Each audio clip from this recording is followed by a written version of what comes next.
Here you are, just having landed back on Earth, and now you are officially, Lauren Sanchez, already adding to your extensive resume, you are an astronaut. Congratulations. Thank you. I'm very excited. I'm excited to share it with the world, and I'm so grateful to everyone here. I love you. Go be with your family. But okay, well, that was Lauren Sanchez. That's Jeff Bezos, the billionaire's fiance. Very excited she was. Very happy. Absolutely. Delighted. She spent 11 minutes on that mission to space. But joining us now, of course, is Martin Daubney. Martin, it's your time to pick up the baton, but we wanted to ask you your perspective on what was a pretty remarkable little hop up there into space. Are you feeling a bit emotional, Martin? Yeah, I'm probably going to be a bit cynical here and say they are no more astronauts than I am. Well, actually, that's not true. They've been into space, but they're certainly no more astronauts than I'll be an airline pilot when I fly to Texas next week. Oh, you miserable Martin. They're passengers. They're millionaires. Miserable Martin. One of their husband owns the company. They went into space momentarily. Well played to them. Good luck. And of course, I would love to go into space, but to make out they're astronauts, to make out that this is some achievement, I think is absurd. Miserable Martin. Just enjoy it. It's fantastic. Watching this will agree with me. I don't think I stand alone on this. Look, it's an amazing thing. I would love to do it. But look, come on, to make out that they're astronauts, I think is severely stretching the point. Yeah, I do. There were a few eye-roll moments when Katy Perry reached for the stars and then kissed the ground below her. But it's fun, isn't it? Oh, it's a lot of fun. It's a lot of fun. Well, Martin, we're gonna hand the baton over to you now, as I say. So I hope you don't take the same attitude to all of the space stories. But I do think you might have a point on these passengers. Martin Daubney, over to you. Thank you very much. And Emily, well done as well to yourself and Patrick, of course, on the fantastic announcement of your baby to be. Brilliant news. Now that is out of this world news. Back to the story about Blue Origin's journey into space. I'm still joined by the astronomer, Dr. David Whitehouse. Dr. Whitehouse, I know I'm a bit bar humbug here. I'm being a little bit cynical, but I'm just pointing out the fact that I don't think that their crew, and they're certainly not astronauts, they're very privileged passengers, are they not? Well, they are privileged. They're there by the fact that they know the right people. They are part of a celebrity culture, but not everybody who's gone into space on Blue Origin flights have been celebrities, but they have been part of a very select group. But they are technically astronauts. You don't have to fly the capsule to be an astronaut. When the space shuttle goes into space, it can carry 7, 8, 9 people, but there are only 2 people flying the capsule. So the rest of them are certainly astronauts. So they can boast that they are astronauts, that they have been into space. They're part of the less than 600 people or so that have ever gone into space. But over the next decade or so, we may see 1,000 more go into space, not quite as privileged or as rich as connected as the ones we've seen this afternoon. And Dr. Whitehouse, aside from having a full Hollywood makeover and wearing, let's face it, a very revealing superhero outfit, would they have had to gone through any training to do this? Not a great deal of training, because remember, this is a very short flight, 11 minutes. They pull up to 3 times the force of gravity on the way up for a very short period, and that's something that most people of reasonable fitness can do.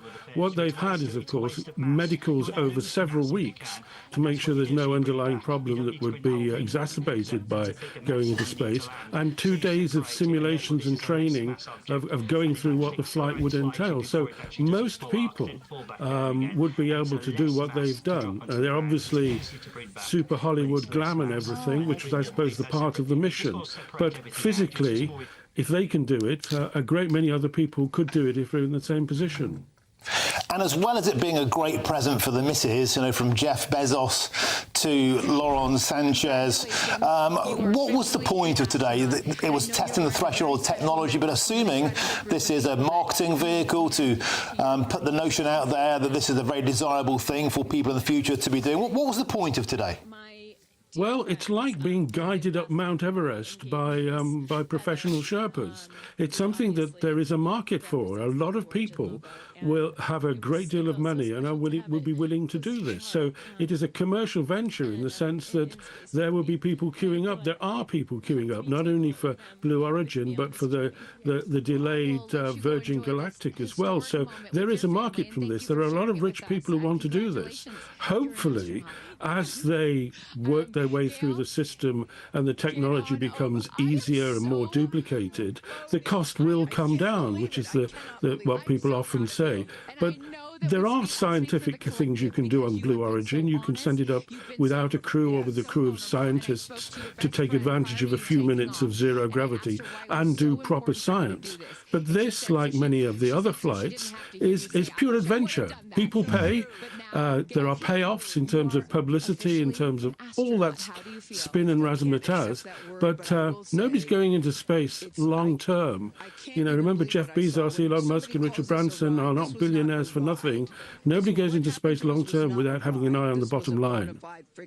And how long do you think it will be, Dr. Whitehouse, before mere mortals like ourselves, people watching this programme, might be able to afford a blast into space? Will it be something that preserves the super rich for many, many years to come? Or like, you know, remember back to the 1970s when cheap international holidays, package holidays became available? How long before this might be within the grasp of the masses, as it were?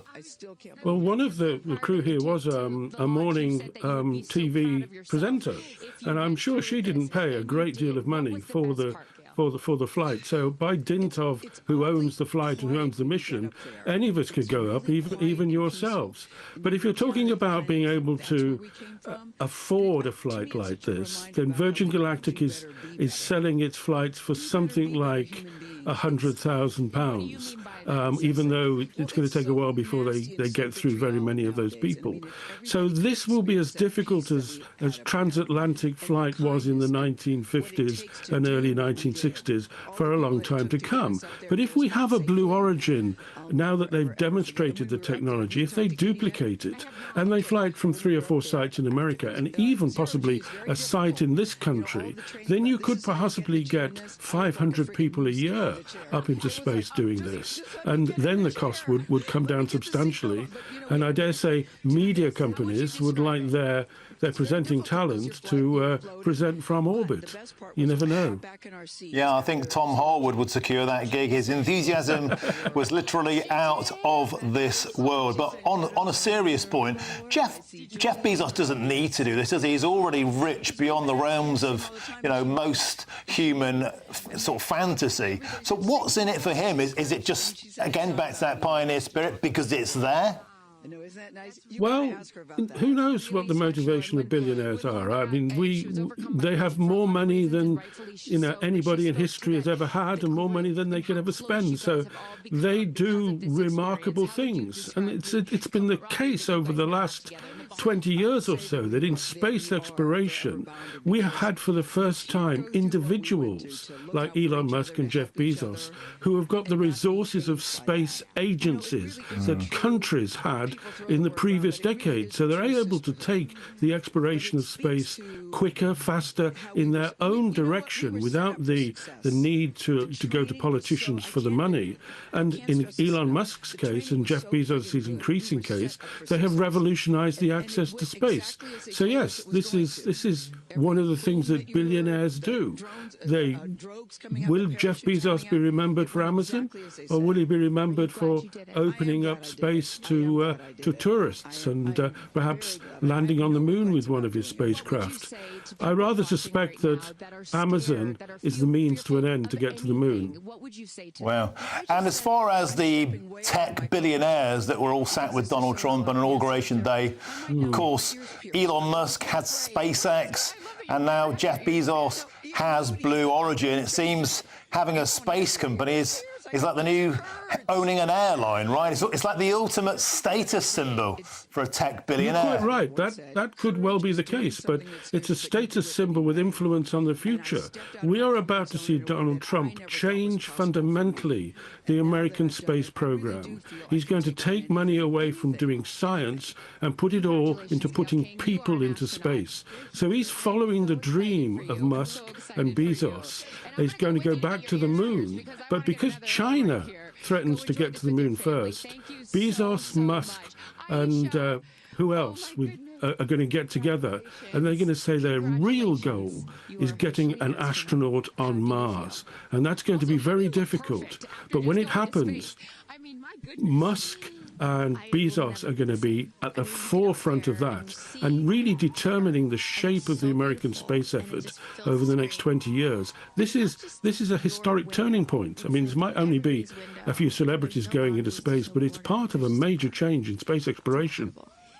And Dr. David Whitehouse, do you think there might be a possibility that the likes of Elon Musk and Jeff Bezos could be getting contracts for NASA? Could we see this private partnership getting them on board? So actually, is this a pitch for business in a sense?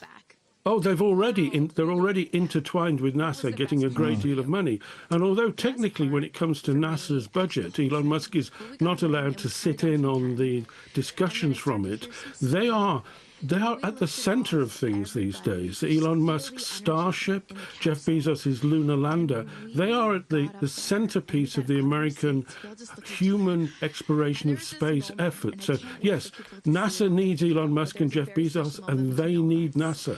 And this is the new way of doing space.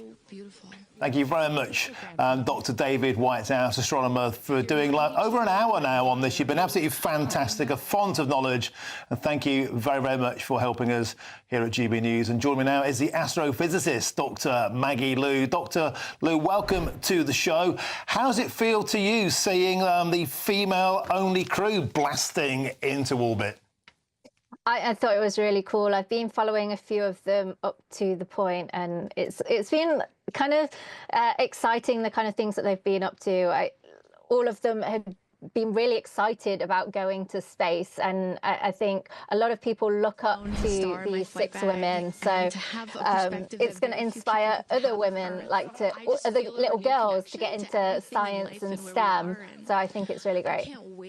Am I being a grizzled cynic? And I think I know the answer to this, Maggie, when I say they weren't really crew, they were passengers. It was a great thing to do, but come on, they were no more an astronaut than I was an airline pilot when I went on holiday to Greece back in the summer. So they were crew in that they were on board of the spacecraft. They weren't flying the spacecraft. It was all automated. So in that sense, you're correct. But they did pass the Kármán line 100 kilometers up. So officially, that makes them astronauts. Okay, we're going to interrupt you now because Katy Perry is on the phone. No, you are not. I'm going to tell you something right now. You are officially an astronaut. Thank you so much. How do you feel? I feel super connected to love. So connected to love. I think this experience has shown me you never know how much love is inside of you, like how much love you have to give, and how loved you are until the day you launch. We had these incredible shots of Daisy watching you as the rocket, it'll make me cry, as the rocket's going up, and she was so proud. Just kept saying, "Mommy, Mommy." And I know you'll feel the same way when you watch it. And you brought a real life Daisy up. That's it was right. important for you, not only because it's your daughter's name, but why else was that important to bring it? Daisies are common flowers, but they grow through any condition. They go through cement, they go through cracks, they go through walls. They are resilient, they are powerful, they are strong, they are everywhere. Flowers are, to me, God's smile, but it's also a reminder of our beautiful earth and the flowers here and God's smile and the beautiful magic that is everywhere, all around us, and even in a simple daisy. So to really appreciate it and remember it and take care of it and protect it. Gail shared with us the song that you sang when you got up there. What a wonderful world. Why was that important to sing that particular song? I've covered that song in the past, and obviously, like, my higher self is always steering the ship, because I had no clue that one day I would decide to sing a little bit of that in space. But I think that it's not about me. It's not about singing my songs. It's about a collective energy in there. It's about us. It's about making space for future women and taking up space and belonging. And it's about this wonderful world that we see right out there and appreciating it. This is all for the benefit of Earth. You have done so many incredible things in your life, selling millions of records, selling out stadiums. Where does this experience rate for you? This experience is second to being a mom. Wow. Yeah, that's it. And that's why it was hard for me to go, because that's all my love right there. And I have to surrender and trust that the universe is going to take care of me and protect me, and also my family and my daughter. Because, like, I am full up from being able to get that gift of being a mom. And to go to space is incredible, and I wanted to model courage and worthiness and fearlessness. You did. You said you wanted to go to space for the fearless women in your life as well, your sister and your mom. Yeah. What was their reaction when you got to see them after you got off the capsule? I have only seen my mom, and I was like, "Are you okay, Mom?" She just knew. She knew. She was totally okay, and I'm sure she was speaking in tongues underneath her breath, as she does all the time. She would do that for anything else, but definitely today. But she was so super confident. My mom, she has this thing where she can see. I mean, even down to the name of, like, the capsule being Tortoise. I know you spoke to all of your fans about that the capsule's named Tortoise, the feather on the side, that, you know, the symbol of Blue Origin, all of those gave you confidence that this was the right thing for you to do, correct? Yeah, because I just asked for a sign from the heavens, from my angels, and they're like, well, here's the feather, which is what your mother calls you, and if that's not enough, the capsule's named Tortoise, which is your second nickname that your mother calls you. And I'm like, okay, I'm going. Yeah. I got the message, and I'm gonna get the message. Before I let you get back to your family, I just have to ask you, describe for us, because you're so brilliant at putting, you know, words together and describing moments that we can all appreciate later. How would you describe the moment when you took off and then the moment you landed? The moment, I mean, it is the highest high, and it is surrender to the unknown, trust, and this whole journey is not just about going to space. It's the training, it's the team, it's the whole thing. I couldn't recommend this experience more. This is, like, up there with all the, you know, different tools that I've learned in my life, from meditation to the Hoffman process. This is up there because what you're doing is you're like really finding the love for yourself, because you got to trust in yourself on this journey, and then you're feeling the love when you come down, for sure, and you're feeling that strength. So I feel really connected to that strong divine feminine right now. By the way, you're such a badass. I love that the month of April, you're like, I'm going to space and I'm launching my tour. I mean, it's really incredible. Now I know I'm asking this question for your fans. Will you write a song about this experience? Oh, for sure, 100%. And not only that, I got to reveal my set list for the tour on a butterfly. How apropos. Incredible. Just flying in space. I don't know if anyone's ever in space. I don't know if anyone's ever done that before, so I'll just... Well, there's a lot of things that you have done first. You are now officially an astronaut, and let me just tell you, on behalf of everyone here at Blue Origin, our webcast, and everyone, all of these individuals that put this incredible thing on, congratulations. Thank you so much. Thank you for sharing your experience with us. It's a 10 out of 10. That's my review. 10 out of 10. You definitely go for it. 10 out of 10. Thank you, Katie. Congratulations. All right, you guys, so many fun moments that we'll continue to see as we get the footage. But I'm going to send it back to you and let these incredible astronauts enjoy their time. That was Katy Perry there talking to the reporter about her experience as now an astronaut. And I'm still joined by the astrophysicist, Dr. Maggie Liu. Maggie, as you'd expect, a breathless encounter of what she did in space. She said she was so connected to love. You realise how much love is inside of you. She took a daisy into space, little flower, because her daughter's name is Daisy. She explained daisies are resilient. They are common. She sang What a Wonderful World. as she came into space and revealed to the world, and I know you could contain your excitement, Maggie, of course, she will write a song about her experiences in space. Yeah. And I'm with... What was your emotion of that? I mean, you know, typically American, typically OTT performance, but again, am I being a grizzled cynic here? She seems very happy. I'm actually a huge fan of Katy Perry, and a lot of people were looking forward to her singing E.T. up in space. So it was kind of a surprise, the choice that she chose. But she inspires little girls everywhere. So I think it's really great, and she really sold it to people. Yeah, thank you very much. Well, it's going to cost a lot of money to sell it to the people in the future. Thank you very, very much, the astrophysicist Dr. Maggie Lu, for joining us on the show. And this is all for the benefit of the Earth, said Katy Perry. I wonder what the carbon footprint of that trip was. I know, being the world's biggest cynic. But stick with us, plenty more to come throughout the rest of the show. Don't go anywhere. I'm Martin Daubney on Planet Earth with GB News, Business News Channel.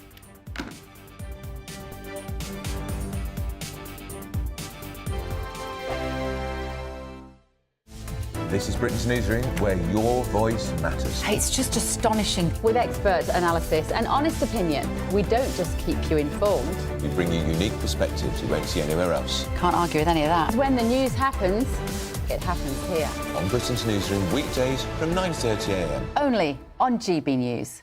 Good Afternoon Britain isn't just about us. The wonderful thing about this programme is it's about everyone watching. It's an interactive programme. Well, there absolutely is something to see here, and we're going to be talking about it more. Whether it's breaking royal news, please bring us up to date, or indeed a particularly punchy speech in the House of Commons. Very, very curious. We bring it to you live, and then we bring you live reaction as well. That's Good Afternoon Britain, weekdays from midday. Only on GB News, the People's Channel, Britain's news channel.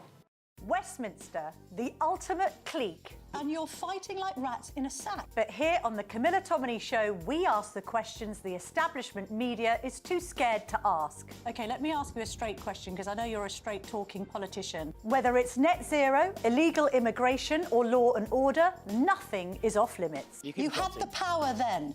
Yeah, as I and now you've lost it. That's the Camilla Tominey Show, a politics show that's fearless. But no, let me finish my question if you don't mind, because it is my show. Sundays at 9:30, only on GB News, the People's Channel, Britain's news channel. We're proud to be GB News, the People's Channel. And as you know, we always love to hear your views. Now, there's a new way of getting in touch with us at gbnews.com/yoursay. By commenting, you can be part of a live conversation and join our GB News community. You can even talk to me, Bev Turner, or any of the members of the GB News family. I'm Christopher Hope. From pop stars to politicians, I'll interview anybody in a pub who's got a political opinion. Join me every Friday on Spotify, Apple Podcasts, YouTube or gbnews.com, or wherever you get your podcasts. This is GB News, the People's Channel. Headliners on GB News 11 p.m. every night. It's got 3 top comedians going through the next day's newspapers so you don't have to read them, which is great. That's a good point. He's lying. I mean, maybe he's not lying. That's Headliners every night from 11 p.m. and 5 a.m. as well on GB News, Britain's news channel. Hi, I'm Michelle Dewberry, and my show is your opportunity to cut through all the noise and dive in headfirst to some robust debates. Ideas clash. Situation, no, isn't it? Because the failure is... You're deliberately avoiding my point. Nothing's held back. And if you think this is the end of it, wait for more. And we do not shy away from the difficult stuff. Sometimes I want to shake people and say, if only you understood. So join me on Dubes & Co. weeknights at 6 p.m. only on GB News, Britain's news channel.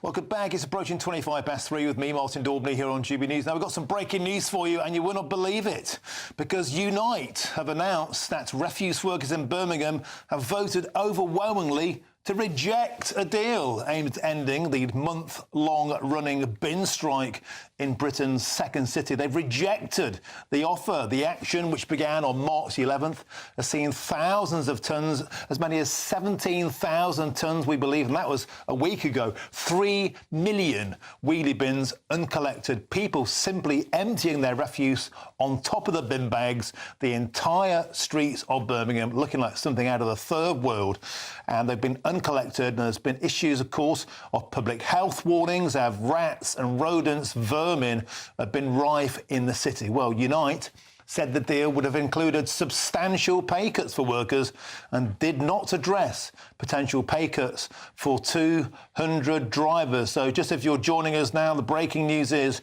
Unite, the union, have rejected a pay offer. There was talk this morning, perhaps from Angela Rayner, the Deputy PM, of sending in the army to clear the garbage from Birmingham streets, something we've been advocating for quite some time here on GB News. We've been in the city throughout the past month. Locals exasperated astonishing pictures a week ago of a bin lorry that did make it out being chased like it was a god.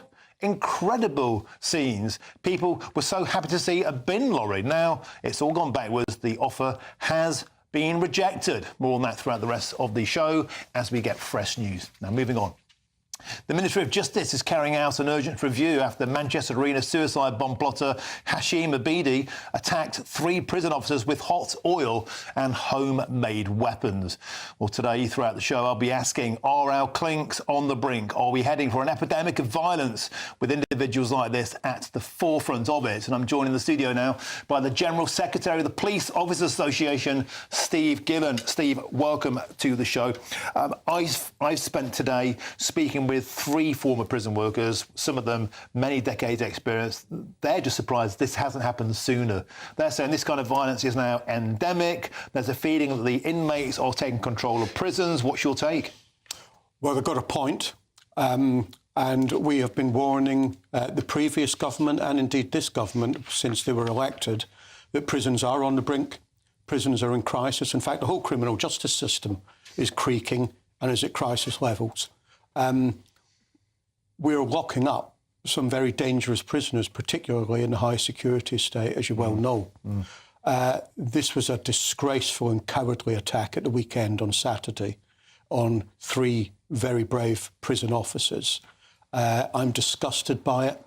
We want action taken in order to look at the regimes to be given prisoners in a separation unit access to kitchen facilities in that unit to prepare their own food and have access to sort of, well, it doesn't matter to me whether it was oil or whether it was butter or margarine that was heated up. It's caused extensive damage to my members, and then they were stabbed as well. And this practice, I believe I was told by this fella I spoke to, 20 years in the prison service, called napalming. So using, again, it could be like flour or margarine from the breakfast pack. If you stash them away, if you get them off of their inmates, you can build a stash up and you build effectively a de facto offensive weapon, potentially deadly weapon. Is there something else going on, though? And that is a feeling, particularly with Muslim prisoners. They seem to be taking control of a lot of prisons. Ian Aitchison wrote a review on this years ago, saying this is a specific problem, and hand in glove with that, there seems to be a mentality in prisons where the staff are afraid of this regime. Yeah, well, look, first and foremost, I'm not here to demonise the Muslim religion, quite frankly, because the vast majority of Muslims in society are law-abiding people. Hashim Abedi, isn't? I was going to come to him in a second. However, in any religion, you have extremists. That guy doesn't represent Muslims at all, quite frankly. What he is an extremist, a danger to society, a danger to our national security, him and others. And I think with them, we've become far too liberal. We pander to them, we pander to the pressure groups, and we fear them that they may sue the prison service and governments of the day. And I think governments have taken a back step and they've exposed prison officers who are out of sight, out of mind to all sorts of violence.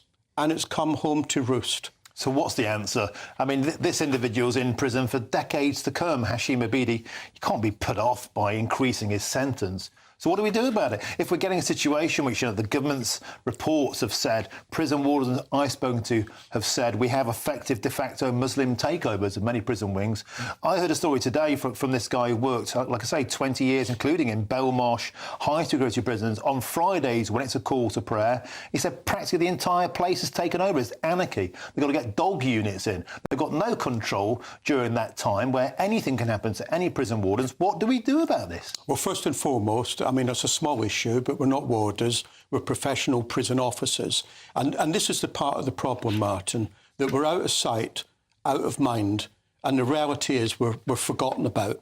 We're not as high profile as the police, as nurses, as doctors, as teachers in public services. I think the prison officers are incredible people doing an incredible job. Right? I'm on their side. Absolutely. I think everybody out there is on their side. That's not the point. Yeah. There's a feeling they're being abandoned by the top brass and they're kowtowing to a mindset which is allowing dangerous situations to happen every single minute of every single day in British Nicks. And that's what I just said.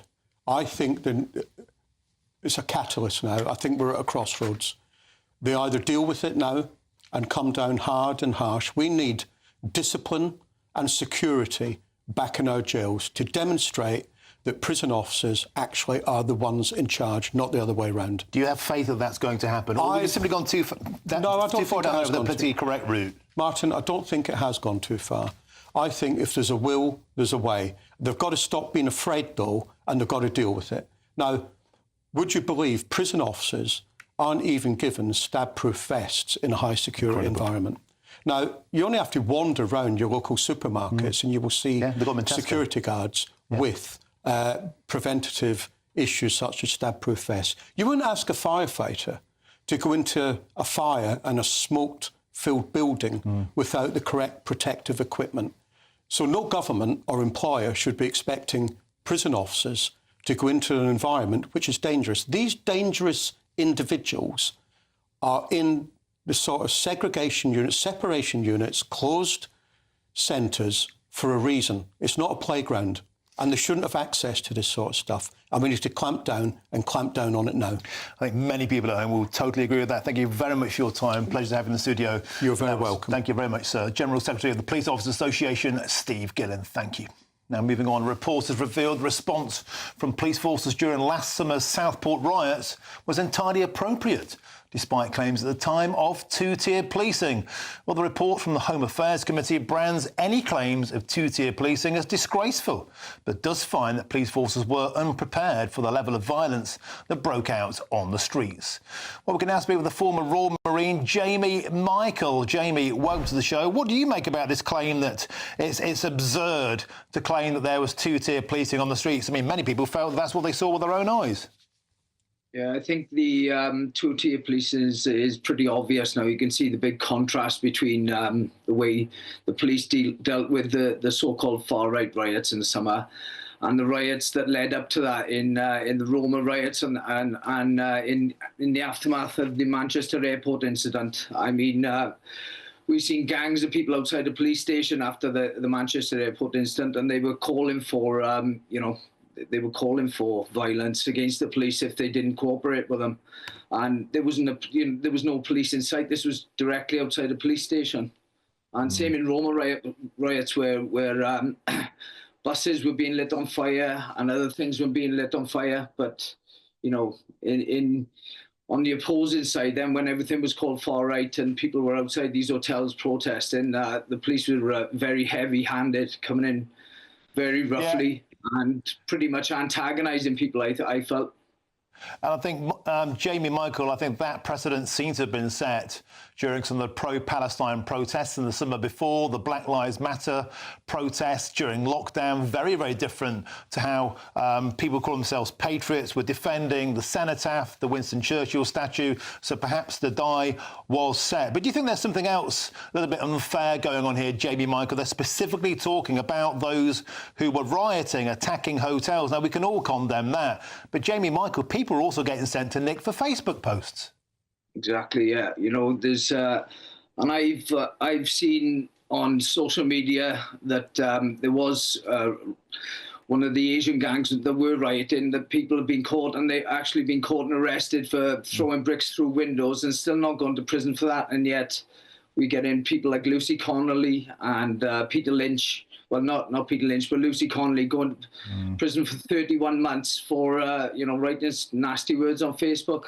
I don't condone what she said, but, to give her a 31-month sentence when there's so much other things going on that, prisons, they take in places in the prison where these serious criminals are being left, go free to put people in for Facebook posts. And Jamie, the Home Affairs Committee, it's basically a bunch of members of Parliament marking their own homework. Some people might say to be a cynic. Do you think their conclusion, there's no evidence of two-tier policing, it's entirely appropriate what happened after Southport, and to even claim there is two-tier policing is disgraceful? Does that to you say these people are in touch or completely out of touch? Well, just in my case, I think the politicians and the councillors, local councillors, are having far too much more influence over the police. It seems to be that they want the police to police in the way of their agendas. So that, to me, seems that they're having too much influence over our policing and our judiciary. Yeah, well, thank you very much for joining us today, sharing your experiences. Former Royal Marine Jamie Michael, and as ever, I say thank you for your service. Jamie, pleasure to have you on the show. Thank you very, very much. Now, just a reminder of that breaking news just coming into us as Unite, the union, have announced that refuse workers in Birmingham have voted overwhelmingly to reject a deal aimed at ending that long-running bin strike, now over 1 month. And the action, which began on March 11th, has seen thousands of tons of garbage piled high, 3 million wheelie bins rotting, going uncollected, and also warnings of public health emergencies in Britain's second city, looking more like a third world country. And Unite has said the deal would have included substantial pay cuts for workers and did not address potential pay cuts for 200 drivers. We'll have more on that story throughout the show, of course, and there's lots more still to come between now and 4 o'clock, including the NHS has been accused of anti-white racism after a probe revealed that ethnic minorities must be shortlisted for interviews. And we'll have more on this utter madness next.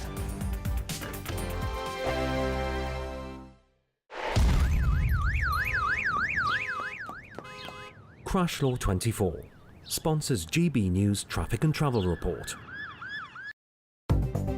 Good afternoon.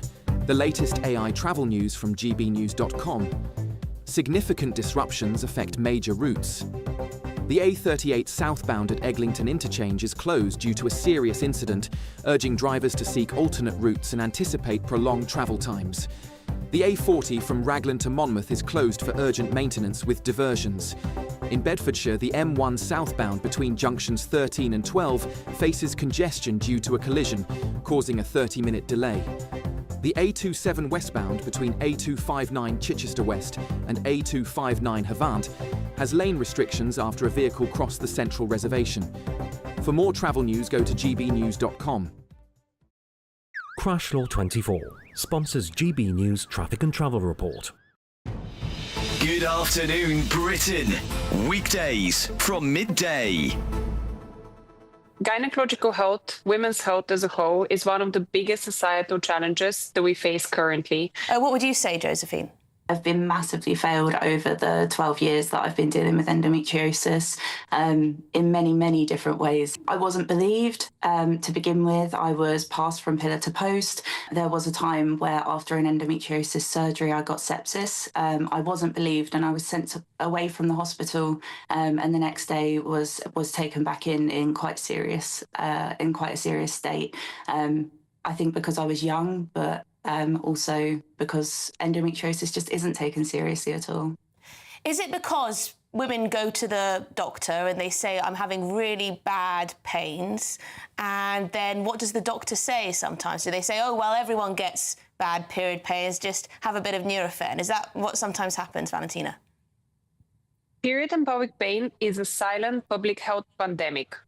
It affects 9 out of 10 women. And research from the British Medical Journal tells us that we lose 9 to 12 productive days each year to period pain. But we can't really blame medical professionals. We can't blame GPs. We can't blame the NHS because there isn't research that they can rely on. We have massively underfunded gynecological health as a whole.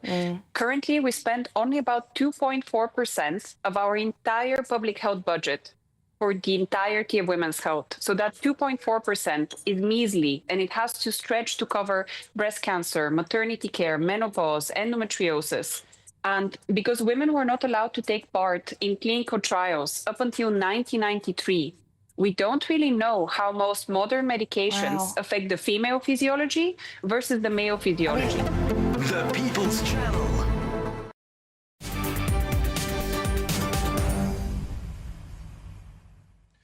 Welcome back. It's 20 to 4 with me, Martin Daubney, here on GB News. Now, a major NHS race row is brewing after claims that white applicants are being sidelined in favour of ethnic minority candidates. Now, leaked documents show some trusts use positive discrimination, that old chestnut, with interview shortlists shaped to meet diversity goals. Well, Tory MPs are furious, calling it divisive, unfair, and the very opposite of merit-based hiring. Well, we're joined now by the director of Don't Divide Us, Alka Sager-Cuthbert. Alka, welcome to the show. Once again, here we are. It seems to be out-and-out naked racism. It was West Yorkshire Police last week blocking white men altogether, British men from roles. It was Thames Valley Police doing the same. Now it's the NHS. This cannot be acceptable, surely.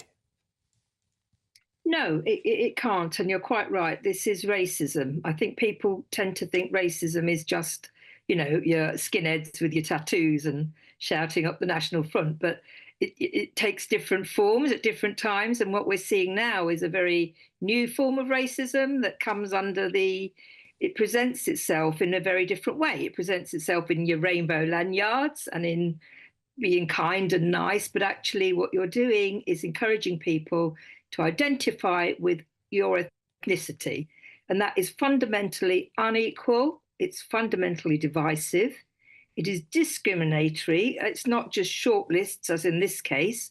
There's a healthcare worker at the moment, Carol Richardson, who works for the NHS, and she's bringing a case against her employers.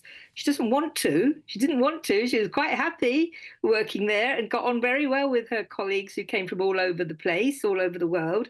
But, you know, when her employer introduced a leadership scheme and basically said, you can't come because there's lots of other courses for you, but the black employees need a special course of their own. But why? Yeah. But why? Yeah, why? What is dangerous or unsafe about being white? I mean, it's just ridiculous. And Alka, just a few of the specific points that have come out of this probe by the Telegraph. Mandatory for ethnic minorities to be shortlisted for interviews, so there has to be a tick box on the shortlist. Managers must justify hiring white Brits, like as if that's a crime. Won't be long before you're the token white person left on a shortlist. And race being used as a tiebreaker if two candidates are equally qualified, and we know who will be the winner in that toss of a coin. It's not even a toss of a coin, it's fixed. All of this, Alka, seems to be against the very spirit of equality, but it's got a new name: positive action. Positive action, diversity, DEI, whatever you want to call it. I mean, this is absolutely disastrous for employees. The NHS is the largest single employer in Britain, or one of the largest single employers in Britain. So what happens there, you know, it's important, right? Apart from all the special significance the NHS has for a lot of people of a certain generation. And it was always based, it has had that cultural value for us because it's been seen as a place of equality. You turn up sick, whatever your colour, you're a citizen of Britain, you get treated. And likewise, the staff, you join the NHS to work there, you have the same training. You have to work together. When you're shifting patients from trolley to bed, or, you know, taking them to operating theatres, working surgery, doing surgical work, you need to work as a team. So if this is going to break that core d'esprit. It's going to create more resentments and tensions for all the small, medium-sized companies that make up the bulk of British employers. They're not going to have the resources to lawyers and money, HR personnel to deal with this expanding range of liabilities of this EDI equality. Could I just ask you a quick question, if I could? If you had your way, should the United Kingdom do a full Donald Trump and get rid of all this diversity, equality and inclusivity, beg your pardon, everywhere, but in particular in the public service? We're paying for this. Yes. Yeah, I mean, yes. No, you absolutely should. I think we should. I think it is rather very, very disturbing that Labour are at this moment putting a consultation for a new Race Equality Act. There's been no comprehensive review or survey of what the original, the Equality Act of 2010 is doing. It's clearly having whatever its intentions, it's having disastrous consequences in a lot of places for a lot of people.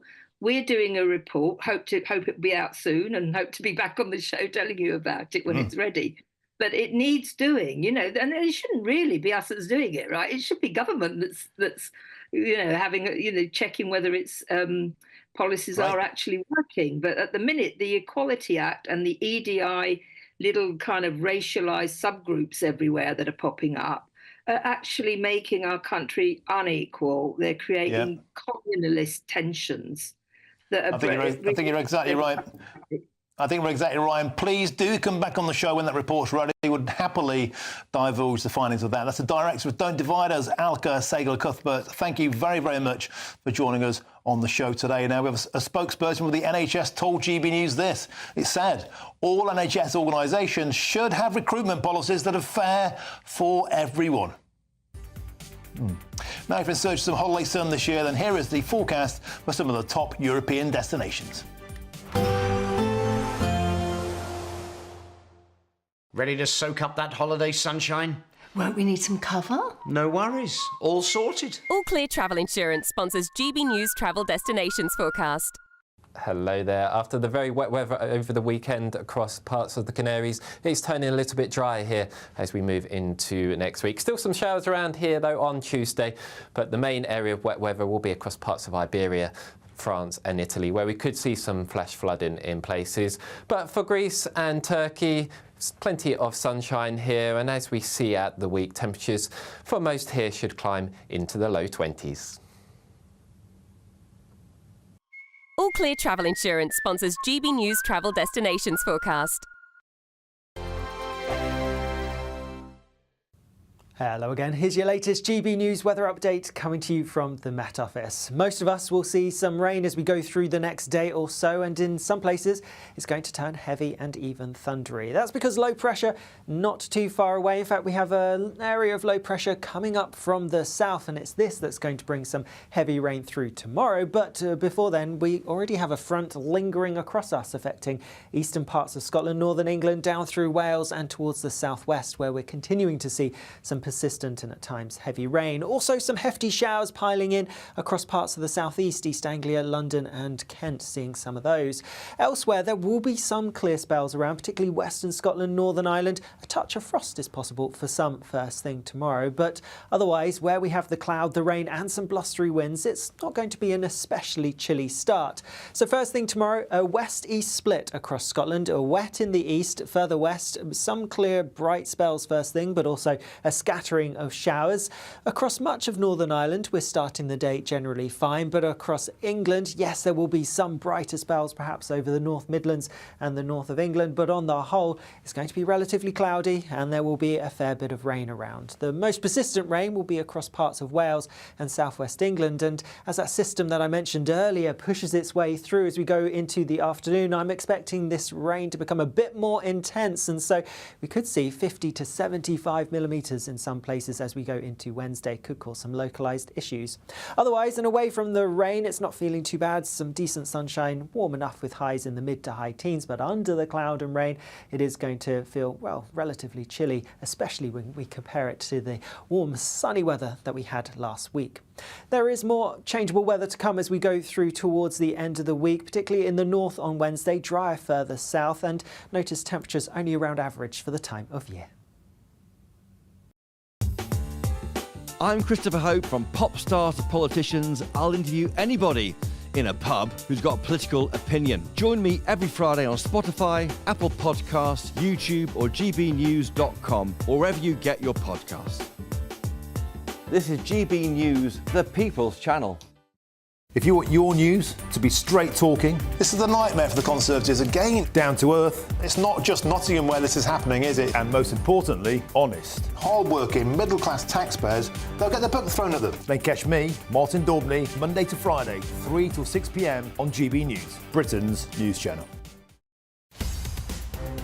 In the GB Newsroom, we bring you the news as it happens. With our team of dedicated journalists across the UK, we're ready to keep you up to date with what's happening every half an hour, every single day. Bulletins here on GB News, the People's Channel, Britain's news channel.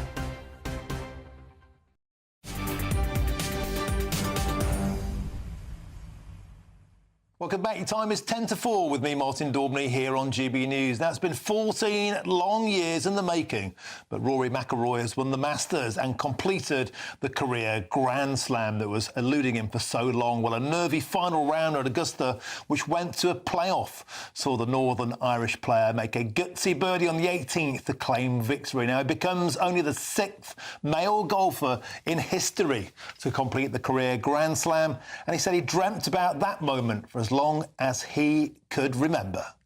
It's a dream come true. I've dreamt about that moment for as long as I can remember. It's been 14 long years, but thankfully I got the job done.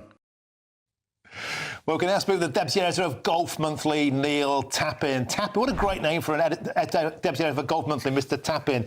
Neil, on a serious point, he said this is the greatest day of his entire sporting career. It was an epic achievement. Tell us what it means. Well, I mean, there's a few things it means, Martin. From a historical standpoint, it's absolutely huge. He joins this incredible club of players who have managed to capture the 4 biggest tournaments in golf. So there's 4 majors in golf: the Masters, the US PGA, the US Open and the Open. And to win all 4 of those requires a sort of really broad set of skills that only a handful of players have managed to do. So he joins this club that includes Gene Sarazen, Jack Nicklaus, Tiger Woods, and now obviously Rory McIlroy too. So it means an awful lot from that perspective. But actually, the bigger context is around the journey that Rory himself has been on to get here. Because as you said in your intro there, 14 long years he's been having a go at this, and it's his 17th Masters, so his 17th attempt at trying to win a green jacket. Throughout that period, he's been one of the best players in the world, and he's come along every single year with very, very high hopes of capturing that green jacket and hasn't managed to get it over the line. So as things were unfolding last night, and most of us were watching either on the edge of our seats or behind the sofa or through our fingers at what was going on, it was sporting drama of the absolute highest order. And for those people watching who maybe aren't golf fans, try and catch a few of the highlights. It was absolutely incredible. Neil Tappin, superb stuff. Thank you very, very much for bringing that to life to us. Deputy Editor of Golf Monthly, Neil Tappin. Thank you. Now, don't go anywhere, because we've got loads more in the next hour as bin workers in Birmingham have voted overwhelmingly, wait for it, to reject a deal aimed at ending that month-long running bin strike. 17,000 tonnes of garbage piled up in our second city. It now looks more like something out of the third world. Rats the size of cats. They'll be the size of sheep next week. They'll be the size of calves. I shouldn't joke. This is a serious business. Now they've voted to reject any deal, saying there'll be further job losses, and there were threats earlier, promises, dreams of sending in the army to deal with this. It certainly looks like a military zone. It looks like a bomb has dropped on Birmingham as the bin strikers vote overwhelmingly to reject any form of deal, prolonging the misery for the residents of our second city. We'll have more on that next as the details emerge with me, Martin Daubney, on GB News, Britain's News Channel. But now it's time for your weather. And here's Alex Burke.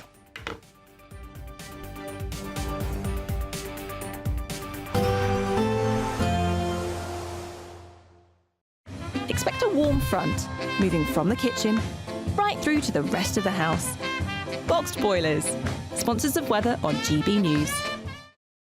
Hello again, here's your latest GB News weather update coming to you from the Met Office. Most of us will see some rain as we go through the next day or so, and in some places it's going to turn heavy and even thundery. That's because low pressure not too far away. In fact, we have an area of low pressure coming up from the south, and it's this that's going to bring some heavy rain through tomorrow. But before then, we already have a front lingering across us, affecting eastern parts of Scotland, northern England, down through Wales and towards the southwest, where we're continuing to see some persistent and at times heavy rain. Also some hefty showers piling in across parts of the southeast, East Anglia, London and Kent, seeing some of those.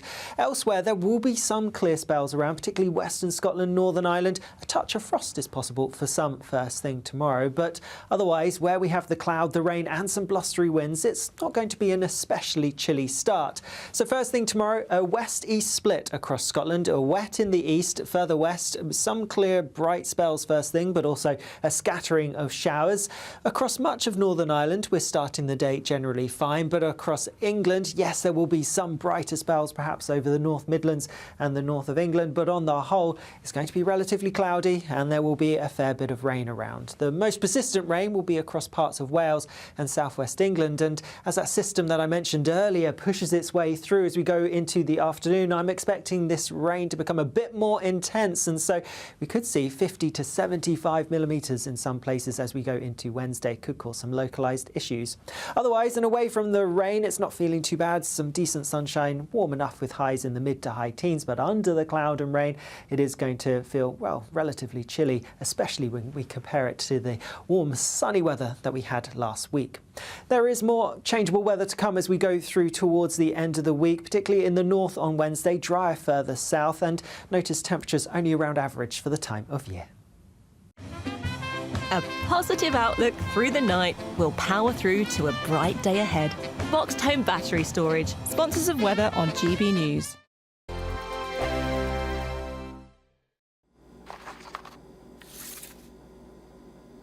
Crash Law 24 sponsors GB News Traffic and Travel Report. Good afternoon. The latest AI travel news from GBNews.com brings you key updates on road conditions. In Staffordshire, drivers heading eastbound on the A50 between the A522 and the A518 Artoxie to North experience a 10-minute delay due to congestion. Meanwhile, Bedfordshire's M1 southbound between Junction 13 and Junction 12 is hit by a road incident. Closing lanes expected to clear by 6:15 this evening. In North Somerset, there's a situation on the M5 northbound between Junction 22 and Junction 21 with a vehicle breakdown closing one of 3 lanes. Seek alternate routes where possible, and for more travel news go to gbnews.com. Crash Law 24 sponsors GB News Traffic and Travel Report. Courtesy of Marquis Leisure, you could be driving away with this brand new Elnag Baron 560 motorhome. It comfortably sleeps 4, comes with skyroof, integrated kitchen and bathroom, and is worth over £67,000. And that's not all, as we'll also give you a further £5,000 in tax-free cash to make sure that wherever this motorhome takes you, it takes you there in style. For another chance to win the lot, text WIN to 63225. One entry costs £2.50 plus 1 standard network rate message, or text BONUS to 63225. 5 entries cost £5 plus 1 standard network rate message. Go to gbnews.com/win. Entries start at £2.50. Call 0903 686 3232. Calls cost £2.50 plus your network access charge. Or post your name and number to GB13 PO Box 8690 Derby DE1 9TT. UK only. Entrance must be 18 or over. Lines close at 4 p.m. on the 6th of June. Please check the closing time if listening or watching on demand. Good luck. Mornings don't have to be tiresome, especially if you have the right company. Wake up to news as it happens, opinion and debate, and of course, a little bit of entertainment too. Because when the kettle's on, we're on. That's Breakfast on GB News, a show worth waking up for. Every morning from 6 a.m. Only on the People's Channel, Britain's news channel. We'll spread the news, you spread the word. Good Afternoon Britain isn't just about us. The wonderful thing about this programme is it's about everyone watching. It's an interactive programme. Well, there absolutely is something to see here, and we're going to be talking about it more. Whether it's breaking royal news, please bring us up to date, or indeed a particularly punchy speech in the House of Commons. Very, very curious. We bring it to you live, and then we bring you live reaction as well. That's Good Afternoon Britain, weekdays from midday. Only on GB News, the People's Channel, Britain's news channel.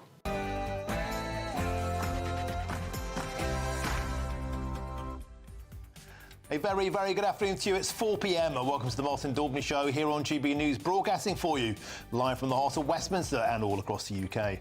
On today's show, bin workers in Birmingham have voted overwhelmingly to reject a deal aimed at ending the month-long running bin strike. Astonishing. And have all the latest reaction to this ongoing crisis throughout the show. And last summer's riot sparked a nationwide conversation about two-tier justice and even earned the Prime Minister the nickname Two-Tier Keir. Yet MPs have blasted such claims today as disgraceful. I'll be joined by a former copper and a free speech campaigner who asks, what planet are these politicians on? And the Ministry of Justice is carrying out an urgent review after Manchester Arena suicide bomb plotter Hashim Abidi attacked 3 prison officers with hot oil and homemade weapons. Today, I'll be asking, are our clinks on the brink? And there is also a stark warning from the Shadow Justice Secretary, Robert Jenrick. Not be individuals like this, these Islamist gangs, taking control of our prisons. And then a great British success story, golfer Rory McIlroy becomes the 6th male golfer to complete career Grand Slam after winning at the US Masters. Well done, Rory. That's all coming up in your next hour.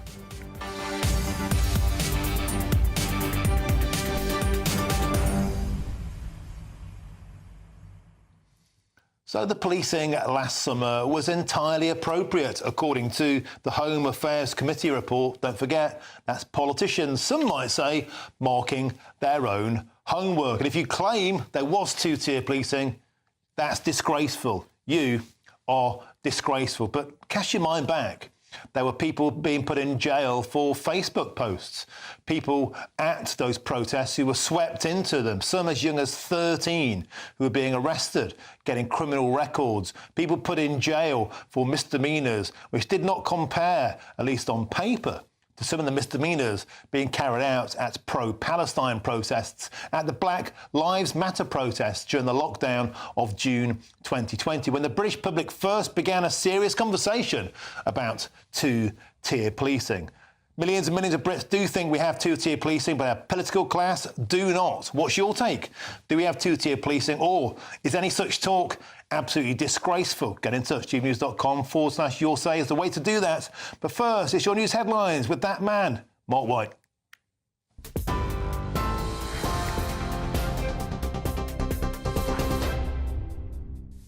Well, good afternoon. It's 4 o'clock. The main headlines from the GB News Centre. And it's move over. Major Tom, there's a new pop icon in space. Just about got that. Lift off. New Shepard has cleared the tower.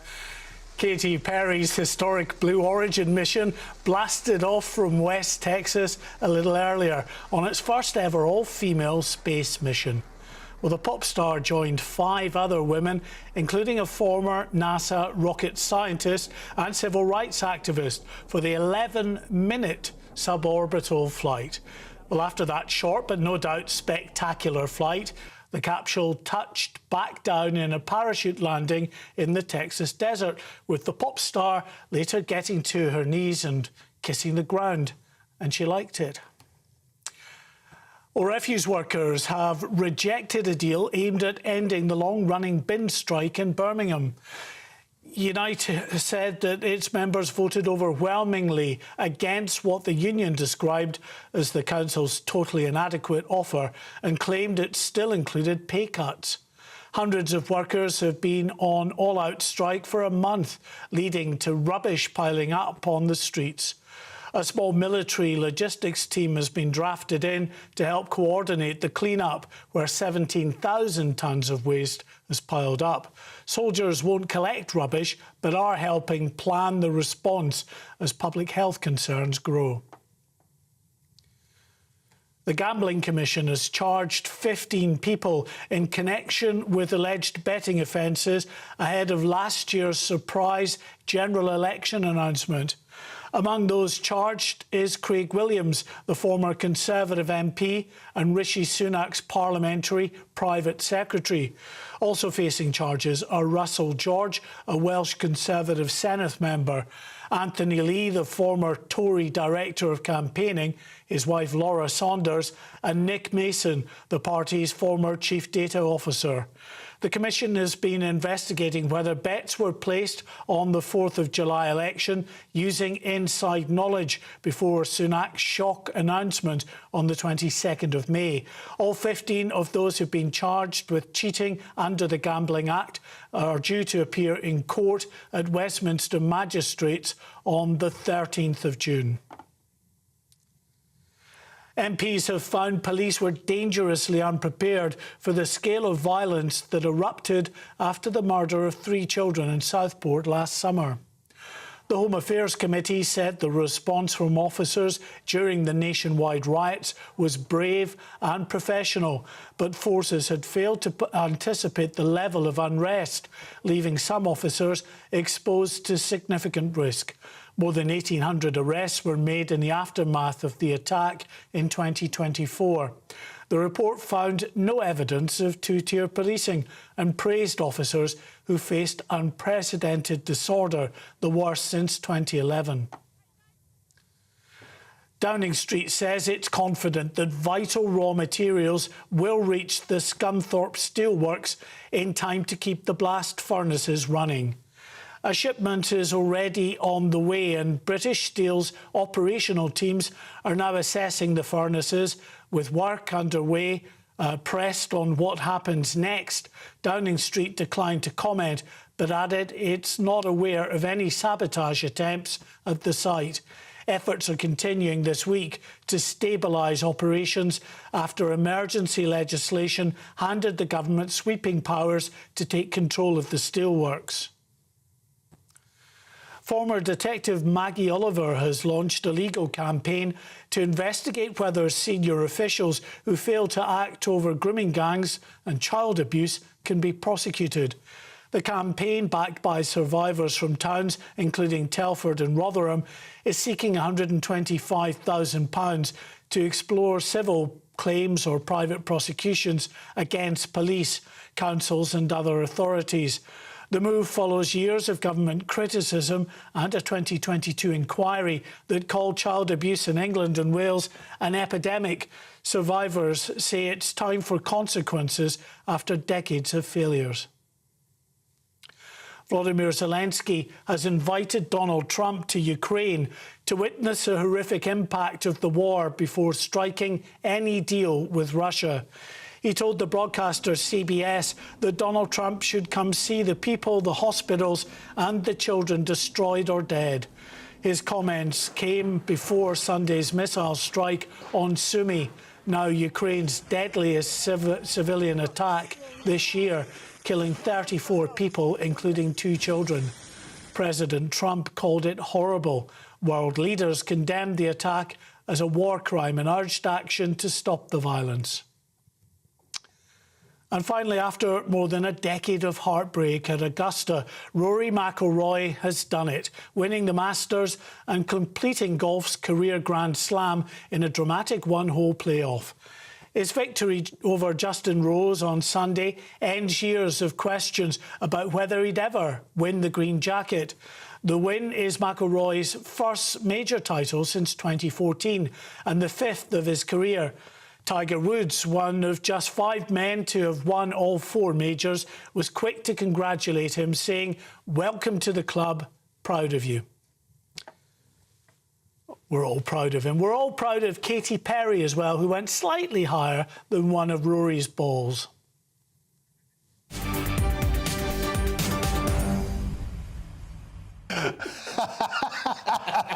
Mark White, how do you follow that? No, we've got some serious news here. Superb, Mark. Just a reminder of the serious breaking news just coming into us at Unite, the union, have announced the refuse workers, bin men in Birmingham, have voted overwhelmingly to reject a deal aimed at ending that month-long running strike. Now, the action, which began on March the 11th, way back in the midst of time, has seen thousands of tonnes, over 17,000 tonnes of garbage go uncollected in our second city. And, of course, there have even been warnings of public health emergencies, the Conservative Party declaring one, as rats the size of cats are now prowling around Birmingham. And Unite said the deal would have included substantial pay cuts for workers and did not address potential pay cuts for 200 drivers. And let's speak now with GB News' political editor Chris Hope, who joins me in the studio. Chris, earlier on today, we were hearing about the army would go in, which conjures up the magnificent vision of squaddies clearing the garbage as the bin drivers sit round and drink tea behind their Unite placards once again. But that wasn't quite the case, was it? No, it wasn't. Hi, Martin. Really good to see you back in the studio after your space jaunt. I know you enjoyed that a lot. Yeah, I loved it. No, there's been none. We imagined, when it first mooted a few weeks ago, we asked the government then, we imagined soldiers on the streets chucking rubbish into the back of bin lorries. No, 3 individuals from the armed forces are now assisting with spreadsheets and planning behind the scenes in order to clear Birmingham streets. That's it. No plans to send in troops as of this morning's briefing with number 10. That's Sending in the army, 3 blokes doing spreadsheets. To be fair, they have cleared 12,500 tonnes of rubbish, although a lot more still remains. And rubbish doesn't stop appearing. It keeps being refreshed each day as people live their lives. 100 vehicles leaving depots today. I think this is increasingly an embarrassing stain on the government because of the nature of this. Why can't you keep the streets of our second city clean? Would this be allowed to fester, literally fester on the streets for 6 weeks compared to, say, as in, leafy Islington or leafy parts of London? And can you imagine the stink, not from the bins, but the political stink, if this was on a Conservative government watch? Yeah. This is the Labour government in a Labour-run city. Birmingham is bankrupt on Labour's watch. Yeah. Unite, a huge funder, a huge backer of the Labour Party. There's nobody else to blame apart from the government in charge. They can't get a grip on it, and it's looking increasingly out of hand. Wes Streeting has had a pop. Angela Rayner had a pop in a high-vis vest on Friday, but they're at loggerheads. We're not moving forward. And it's going to make people think, like the bad old days, this feels like the 1970s again. Well, it looks a bit like that because you have got rubbish piling up on street corners, but it's not the same because we haven't got other industries going on strike. Sharon Graham, she's the Unite General Secretary, she says these workers are facing attacks from the government and employer pushing the lie, she says a lie, that only a handful of workers are affected by the plans to cut to pay about £8,000. The government says we'll train you in a similarly waged job, doing other things like maybe driving trucks, that kind of thing.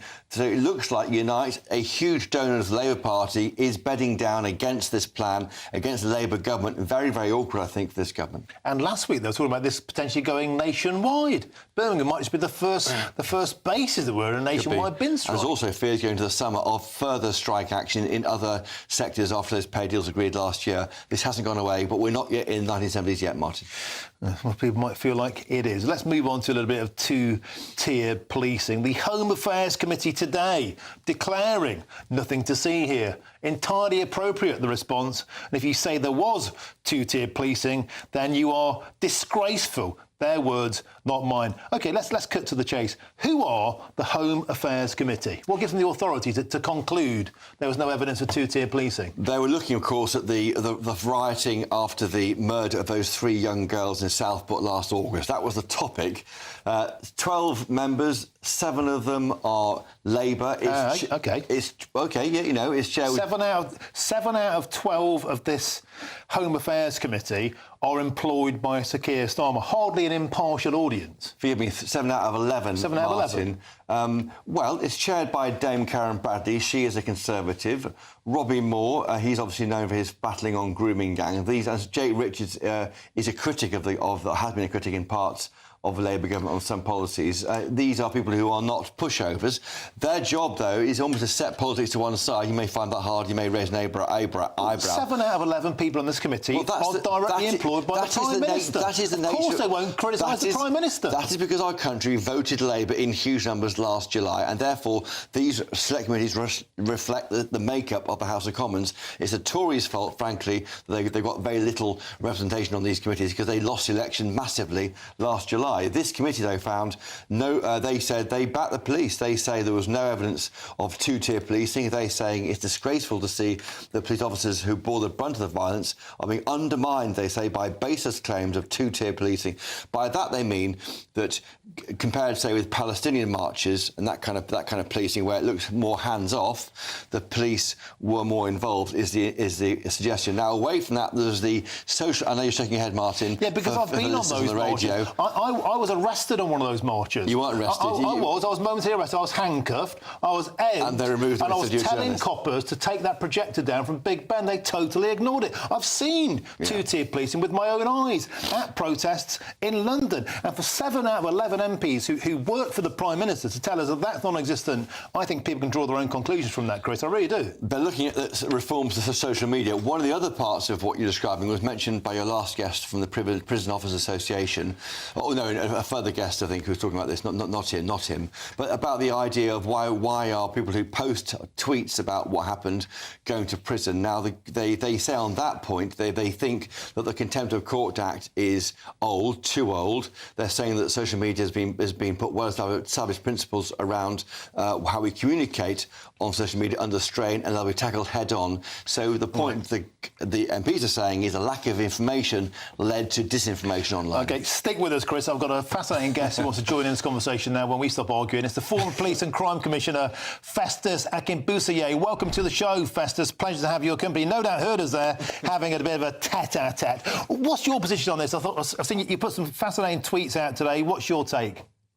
Well, look, I can totally understand the frustration and even the anger that comes through from your voice about this issue. And I am as strong an advocate of policing as you would ever get.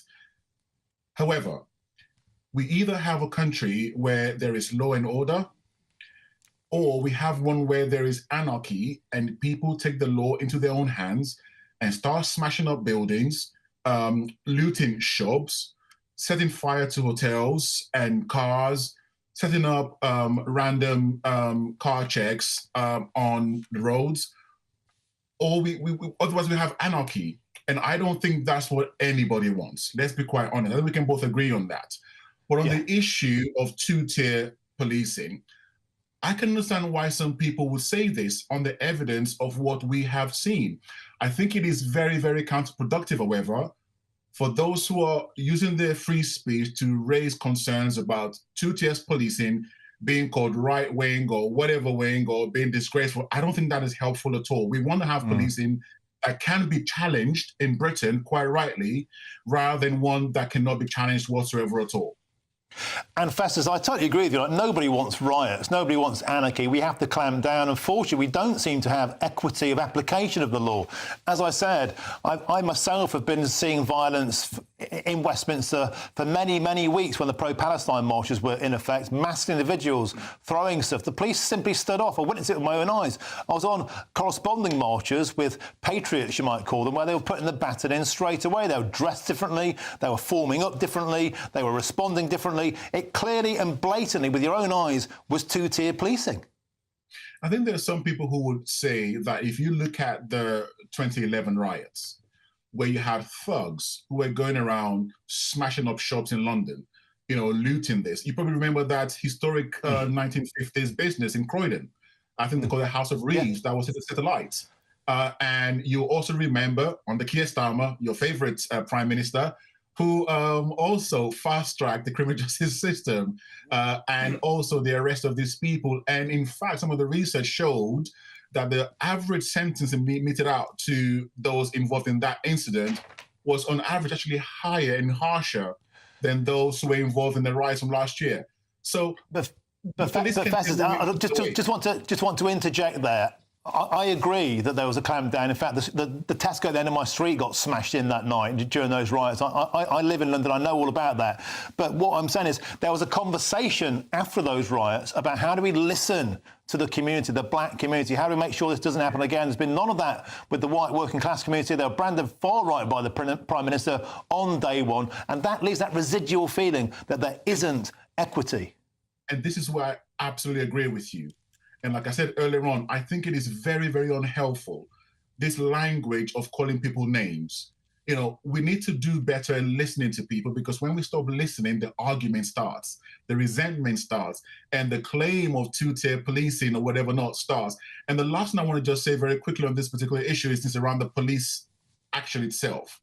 You know, I've been in uniform as a special constable, and then more recently as a police and crime commissioner, equivalent to a mayor with responsibility for policing. I think it is very unhealthy when the police refuse to leave the 19th century in terms of their approach to communication and sharing information with the public. Part of the vacuum that was created, in my opinion, was largely because the police did not share information in a timely manner.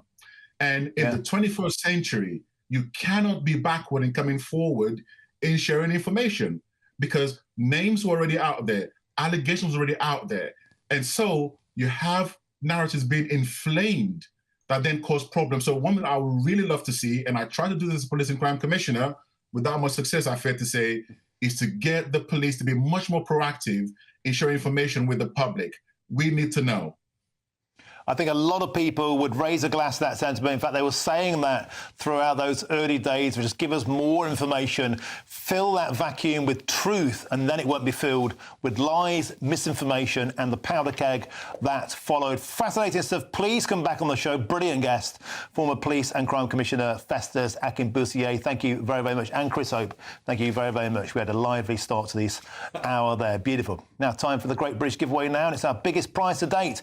Your chance to enjoy as many getaways as you'd like in your very own four-berth motorhome worth a whopping 67 grand. Here's all the details you need to enter. We want you to win our biggest prize package to date. With thanks to Marquis Leisure, you could be the proud owner of this brand new Elnag Baron 560 motorhome. This 2025 Home from Home comes with plenty of space for the family, sky roof, integrated kitchen and bathroom areas, and all of the luxury you'd expect from a vehicle worth over £67,000. Plus, you'll also get an additional £5,000 in tax-free cash from us to make sure your new motorhome is completely kitted out and ready for your next adventure. For another chance to win the lot, text WIN to 63225. One entry costs £2.50 plus one standard network rate message. Or text BONUS to 63225. 5 entries cost £5 plus one standard network rate message. Go to gbnews.com/win. Entries start at £2.50. Call 0903 686 3232. Calls cost £2.50 plus your network access charge. Or post your name and number to GB13 PO Box 8690 Derby DE1 9TT. UK only. Entrance must be 18 or over. Lines close at 4 p.m. on the 6th of June. Please check the closing time if listening or watching on demand. Good luck. Good luck. And coming up next, the Ministry of Justice, the MOJ, is carrying out an urgent review after Manchester Arena suicide bomb plotter Hashim Abidi attacked 3 prison officers. Are our clinks on the brink? That's next. I'm Martin Daubney on GB News, Britain's news channel.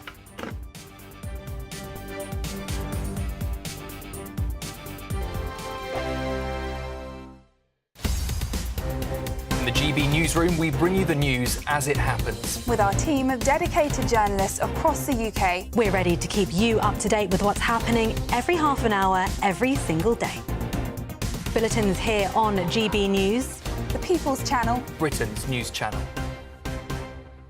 The royal family is an enduring symbol of tradition, unity and pride for Britain.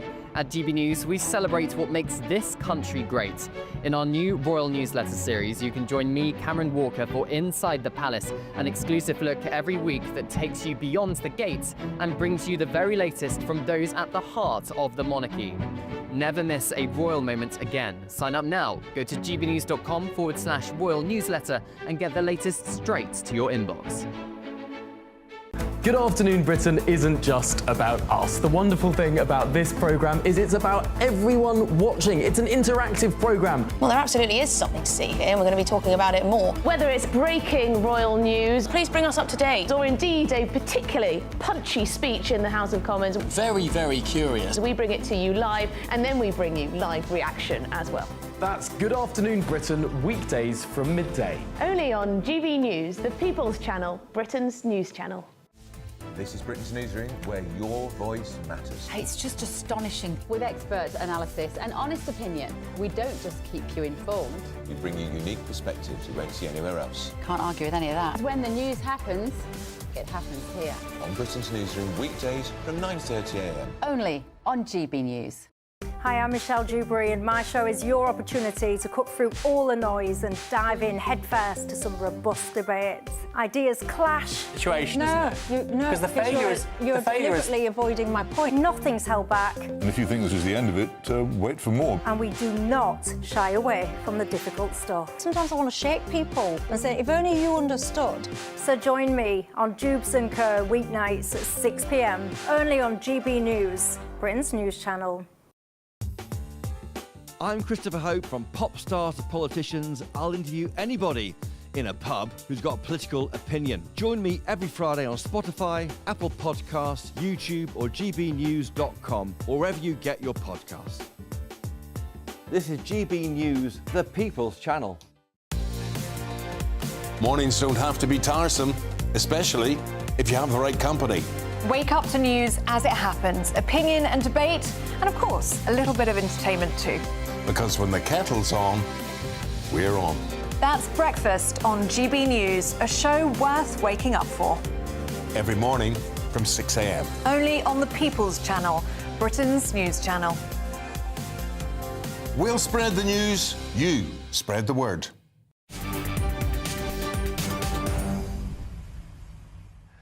Welcome back. It's 4:26 with me, Martin Daubney, on GB News. Let's cross now to the White House, where President Trump is set to meet with the president of El Salvador.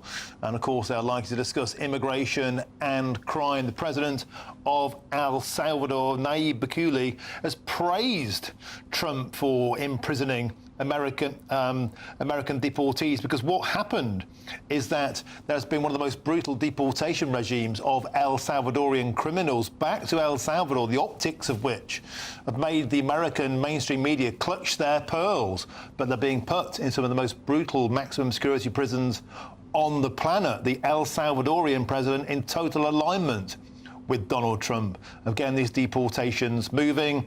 The liberal media don't like it much, but the president has fully cooperated, acknowledging he needs to do his part, his nation needs to do his part in taking back some of that huge wave of illegal immigrants that came over America's southern border, many of which originated from El Salvador. Some of the most violent crime gang leaders in El Salvador ended up in America. They got sent back.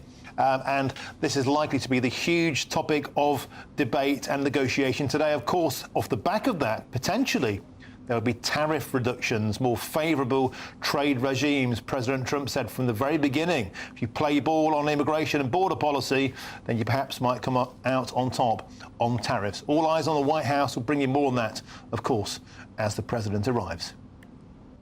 Now back to Blighty now, and the Ministry of Justice, the MOJ, is carrying out an urgent review after the Manchester Arena suicide bomb plotter Hashim Abedi attacked 3 prison officers with hot oil and homemade weapons. Well, today throughout the show, I'll be asking, are our clinks on the brink? And joining me now is the former prison governor, Rona Hotchkiss. Rona, welcome to the show. It's incredible what our prison officers and staff have to go through. Violence seems to be a heartbeat away. It seems to be increasingly normalised. And as a former governor, how shocked were you, or indeed how shocked were you not about this latest brutal attack? Well, I was absolutely appalled, and of course my thoughts go out to people who would have been my former colleagues and their families and so on. And I think it's a salutary reminder for the public about the hidden security service that is the prison service. I don't think prison officers get enough kudos, enough recognition for what they do. I've frankly dismayed when I heard this. I have no idea how someone who was so recently convicted of one of the most heinous crimes ever perpetrated in this country came to be working in close enough proximity to hot oil and bladed weapons to be able to perpetrate this further crime. Now, it's not unusual for people with violence in their past to be in trusted positions, working in kitchens, joinery sheds and so on, but not a mere 5 years into a 55-year sentence, and not someone who hates the West, hates Western values, Western institutions, and therefore will undoubtedly hate the prison officers who are responsible for holding him. Rona, I think you've absolutely nailed it there. We had Ian Aitchison on the show before, of course, who conducted the government's probe into the state of Islamist inmates in Britain's NICs. I spoke with a friend of mine who's been 20 years in the prison service earlier on. He said this is a huge problem. And what's happening is you've got two things. First of all, we have a strong Muslim power base in many of Britain's jails, and a system of playing the game where more privileges garnered through saying you're being racist towards me, you're not treating me fairly. This is taken advantage of, and it creates a vacuum where these things, these horrible incidents, are allowed to happen. Is that a fair assumption? We have in many wards, in many prisons, almost an Islamic takeover. Yeah, I mean, I think we have to be scrupulous in our response to all groups of prisoners, and prisoners should actually be treated as individuals. And when you consider the risk that these prisoners posed, the fact of them being Muslim or whatever is actually neither here nor there. It is in this instance, but the threat they pose is almost unique. I don't agree with the system that has now been brought in England, where they're bringing all Islamists together into particular units, because what that does is create a scenario where there is no one else to choose from when you're putting prisoners in kitchens to work and giving them jobs and taking them around the prisons. What I think has to happen now is... I'm afraid we have to interrupt now and cross live to the White House, where President Trump is meeting with the President of El Salvador. There we go, just arriving there. That's the President of El Salvador meeting Trump, going into the White House. Of course, there have been many world leaders in this position. Not all have had a great success. Zelensky didn't have the best day, but Keir Starmer did. Now it is El Salvador's turn. There goes the president of El Salvador, Nayib Bukele, going in.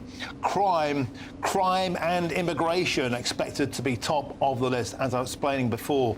There's been a huge returns deal. There's been the optics of some of the most violent criminals exported from El Salvador into the United States, apprehended by Trump's regime very early on, deported unilaterally without any condition.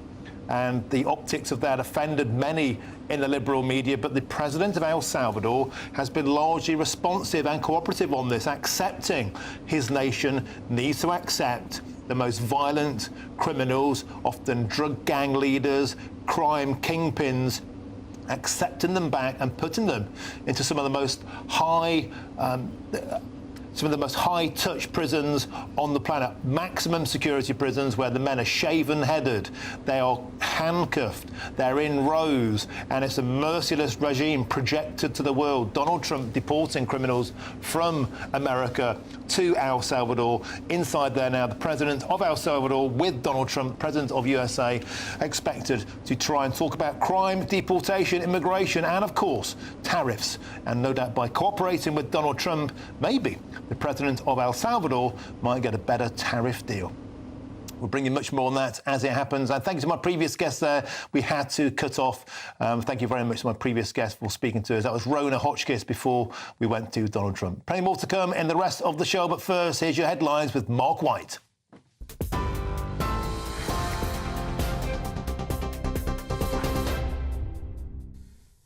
Good afternoon. At 4:32, the latest headlines from the GB News Centre.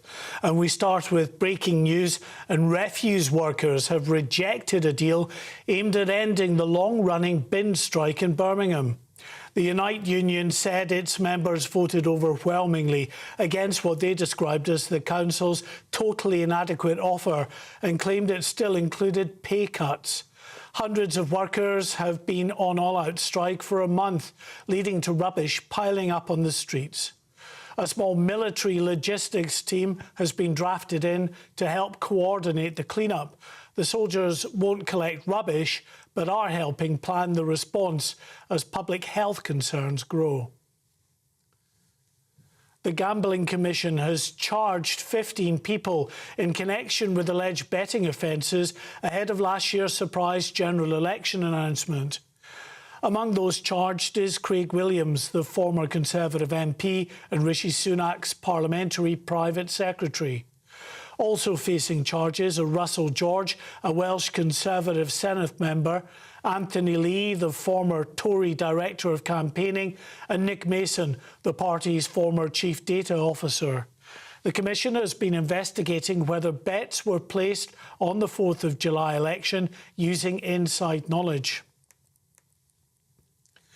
MPs have found police were dangerously unprepared for the scale of violence that erupted after the murder of 3 children in Southport last summer. The Home Affairs Committee said the response from officers during the nationwide riots was brave and professional, but forces had failed to anticipate the level of unrest.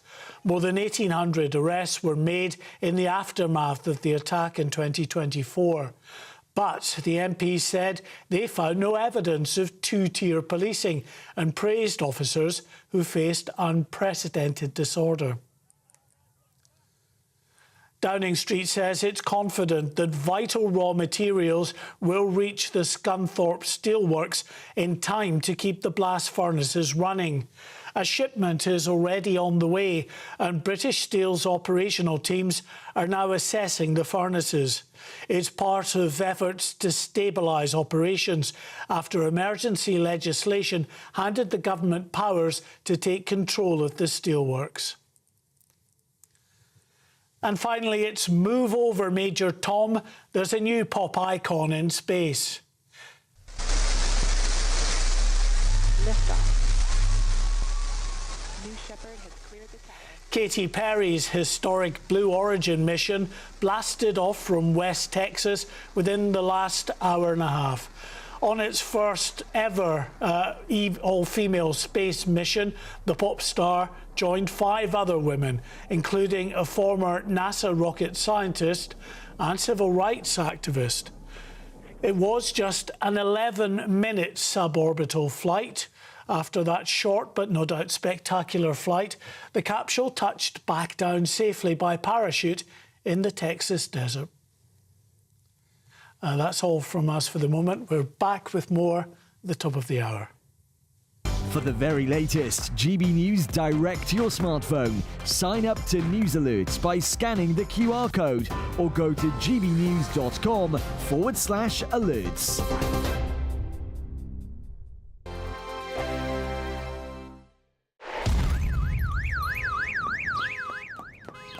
Crash Law 24 sponsors GB News Traffic and Travel Report. The latest GB News travel. Good afternoon, I'm Alan Wright. In Nottinghamshire, the M1 southbound is partly blocked after an oil spillage at junction 26 for Nottingham and the A610 turn-off. In Bedfordshire, the M1 southbound is partly blocked after a collision. It's between junction 13 for Bedford and junction 12 for Flitwick. And in Hertfordshire, the M25 is queuing anti-clockwise after a collision. It's between junction 25 for Enfield and junction 24 for Potters Bar and the A111 turn-off. You can stay up to date throughout the day by visiting our website gbnews.com. Crash Law 24 sponsors GB News Traffic and Travel Report. GB News Breakfast, every day from 6 a.m. I kind of think certain things have their day. I mean, if you look at anything from Friends to The Sopranos to even Shameless, that I was in for 10 years, how many people really liked the last series as much as, say, the first, second or third? Yeah. Things kind of die off, and I think you should leave them where they are. But people could say that about a lot of the housemates here. Some people have had their day and then they're all in the house because people are just desperate to sort of try and get even more fame. Bruce Devlin What do you make of it? What do you think of this current lineup as well? The guy from Love Island is really interesting because his brother had testicular cancer, and he did a testicular cancer examination on this morning, and that kind of had the Jade Goody effect about people testing for cancer. And I just kind of think with things like Chris Hoy and stuff like that, that's a really positive aspect. I think Big Brother still has its place. And you see it's gone from ITVX to ITV1, so there still is an appetite for it. I don't think the lineup is too bad, although I don't like that JoJo Siwa.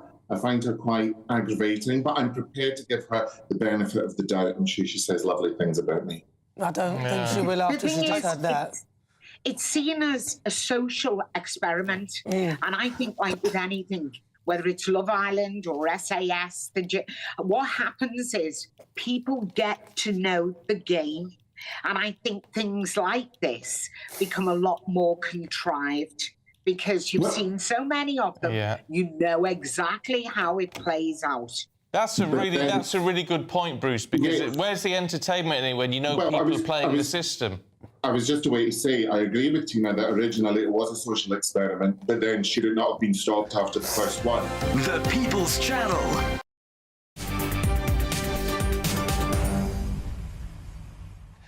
Welcome back. It's 20 to 5 with me, Martin Daubney, here on GB News. The government say it's confident that raw materials will reach the Scunthorpe Steelworks in time to keep the blast furnaces running.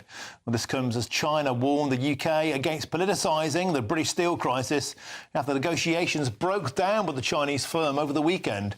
Now, do we have enough to save ourselves? Let's speak now with the Regulatory Affairs Manager at UK Steel, John Harrison. John, welcome to the show. It seems to be an astonishing situation where we don't have enough of the raw materials in the country. I beg your pardon, we have the cross of the White House where President Trump is hosting the president of El Salvador. You know, he started pretty young. He'll always be younger. Young at heart. But I want to thank you for the great job you're doing. I appreciate it very much. Thank you. Well, it's an honor to be here in the Oval Office with the President and leader of the free world. We're very happy, and we're very eager to help. We know that you have a crime problem, and a terrorism problem that you need help with. And we're a small country, but if we can help, we will do it. And we actually turned the murder capital of the world. That was the journalists call it, right? Murder capital of the world into the safest country in the Western Hemisphere.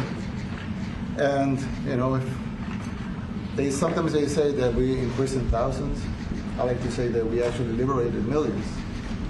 So, you know, like... That's very good. Who gave him that line? Do you think I can use that? Yes. And in fact, Mr. President, you have 350 million people to liberate. Yeah. But to liberate 350 million people, you have to imprison some.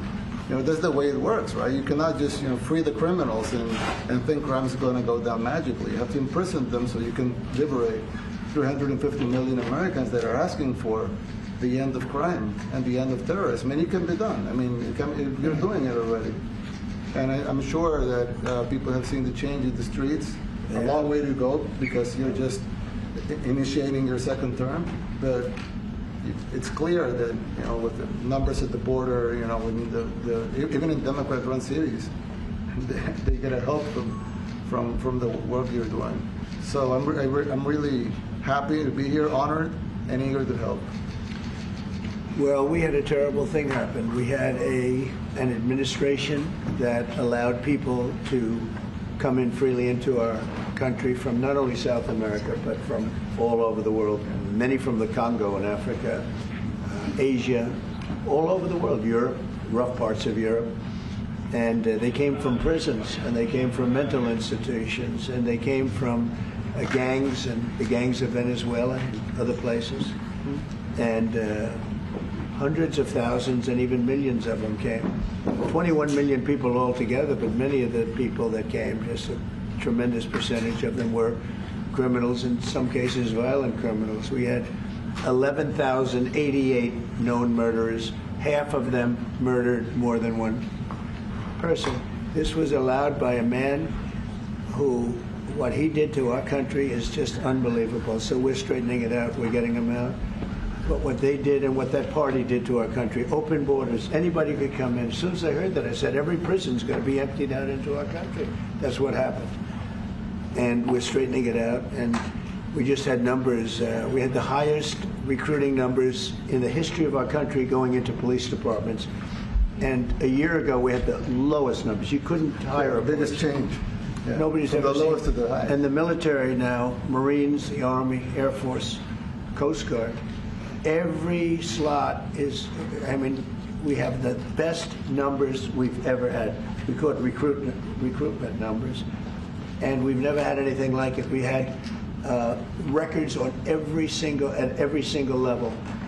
But very important, the policemen. The policemen are joining forces now that we're having a hard time with policemen because we weren't protecting our police. Yeah. And we cherish our police. The police are great, and the firemen and everybody else. But we have the highest numbers that we've ever had, the most enthusiasm. Great enthusiasm. And on trade and other things, we're doing great. We're taking in billions and billions of dollars. We made 2 weeks ago, I gave them a little bit of a pause because, you know, you have to show a little flexibility. But we go back to what we have to do. The markets have been very strong once they got used to it. But we were losing $2 billion a day. There's no company big like this. But this is the biggest deal ever made. Now we're making $3 billion a day. We're a great country, but we had stupid people running this country, and I can say it. But what they've done to us at the border should never and can never be forgotten. It's a sin, what they did, and you are helping us out, and we appreciate it. Thanks. Actually, what you're doing with the border is remarkable. It has dropped, what, 95%? It's incredible. As of this morning, 99%, 99.1% to be exact. Why are those numbers not in the media? Well, they get out with the fake news, you know, like CNN over here doesn't want to put them out because they don't like putting out good numbers. They only like putting out because I think they hate our country, actually. But it's a shame. You're right. Isn't that a great question? Why doesn't the media? Why don't they put out numbers? Yeah, 99%. I mean, it's crazy, right? We're doing great. It's a crazy turnaround. Christy, could you maybe say a couple of words about the border? How we're doing? You know, it's just been absolutely phenomenal what a great leader can do. Clear direction. Our laws matter. We should only have people in our country that love us, and the Border Patrol and our ICE officers and law enforcement officers have done fantastic work. So we're proud of them. Now we just need to get the criminals and murderers and rapists and dangerous gang members and terrorist organizations out of our country. So, Mr. President Bukele, we thank you very much for your partnership. It has been wonderful for us to be able to have somewhere to send the worst of the worst and someone to partner with. And we'd like to continue that partnership because it's been a powerful message of consequences. Mr. President, you wanted people to know that there was consequences if you break our laws and harm our people and endanger families. And this is a clear consequence for the worst of the worst that we have somewhere to put them. Thank you very much. Yeah, we even had this gang member from Venezuela, one of the ones you sent, and we interviewed him just to get some information, etc. from them. And he said, "Oh, well, I got arrested 6 times, but they released me the 6 times, so I should be released again." And then we said, "Well, what's the last thing you do?" And he said, "Well, I shot a cop in the leg, but I didn't kill him. I just shot him in the leg." And we're like, this guy was arrested 6 times here in the United States, 6 times. He was released 6 times. And in the he was released 5 times, and the last time he was sent to El Salvador, right? So he's not getting released. But the last time he shot a cop, actually, and he shot him in the leg. So these are, like you said, there's something broken. It's the liberal establishment. But they're not running things anymore in this country, and we're run by, and I don't say conservative, I don't say anything, we're run by people with great common sense. Yeah, common sense. Because it's all common sense. Yeah. It's not liberal conservative, it's common sense. Exactly. And, do you allow men to play in women's sports? Do you allow men to box your women and box? Because I know you have a lot of boxing. That's violence. That's abuse of a woman. It's abuse of a woman. But we have people that fight to the death because they think men should be able to play in women's sports. And some of those sports, it wouldn't matter much, but it still matters. But some of them are very dangerous for women. Some years ago, like we said, a decade ago or so, women's rights movements were pressuring so that we enacted specific laws to avoid men abusing women. And I think those laws were great because there were a lot of men abusing women. But now some of the same people are trying to backtrack on that and actually trying to make new laws allowing men to abuse women in sports. So actually that doesn't make sense. It doesn't make sense. It's crazy. You know, they have weightlifting records, right? Yeah. A woman gets up and swings. She's incredible. A guy gets up and beats her by 100 pounds. What are you going to do? A record that hadn't been broken in 18 years. You know, they put on an ounce, quarter of an ounce, eighth of an ounce for 18 years. Now they have a guy come up, ping. The whole thing is crazy. But they continue to fight. And I don't like talking about it because I want to save it for just before the next election. I said to my people, don't even talk about it because they'll change. And we'll have but I watched this morning, there was a congressman fighting to the death for men to play against women in sports. And you say to yourself, why? What are they doing, right? What are they doing? But your country's not too big in that. No, of course not. We're big in protecting women. Good. Yeah. That's right. It's a very important form of protection, too. And as you can see, most of my cabinet are women, so... That's impressive. Yeah. That's why you're running. They're not DEI hires or anything. They're just great at what they do. Right? That's right. This is very impressive. Yeah, this is a first. We've had women, but we've never had 3 of them right here. That's 4 and 3 men. Look at what we have. You guys feel a little bit mistreated? That's good. I like it. We've been advanced. I've been very advanced in that regard, too. We have Pam, who's been so fantastic. Christy, and the most powerful woman they see anywhere. I know, exactly. She's rated. They're all afraid of her. Susie Wells. They say, oh, she's tough. Yeah. Most powerful woman in the world, according to magazines. What do I know? Yes. But I think she probably is. Yeah, she probably is. Yeah, she probably is. Congratulations. And you know, Stephen, who's done such a great job. Sure. We have great people. He's very famous too.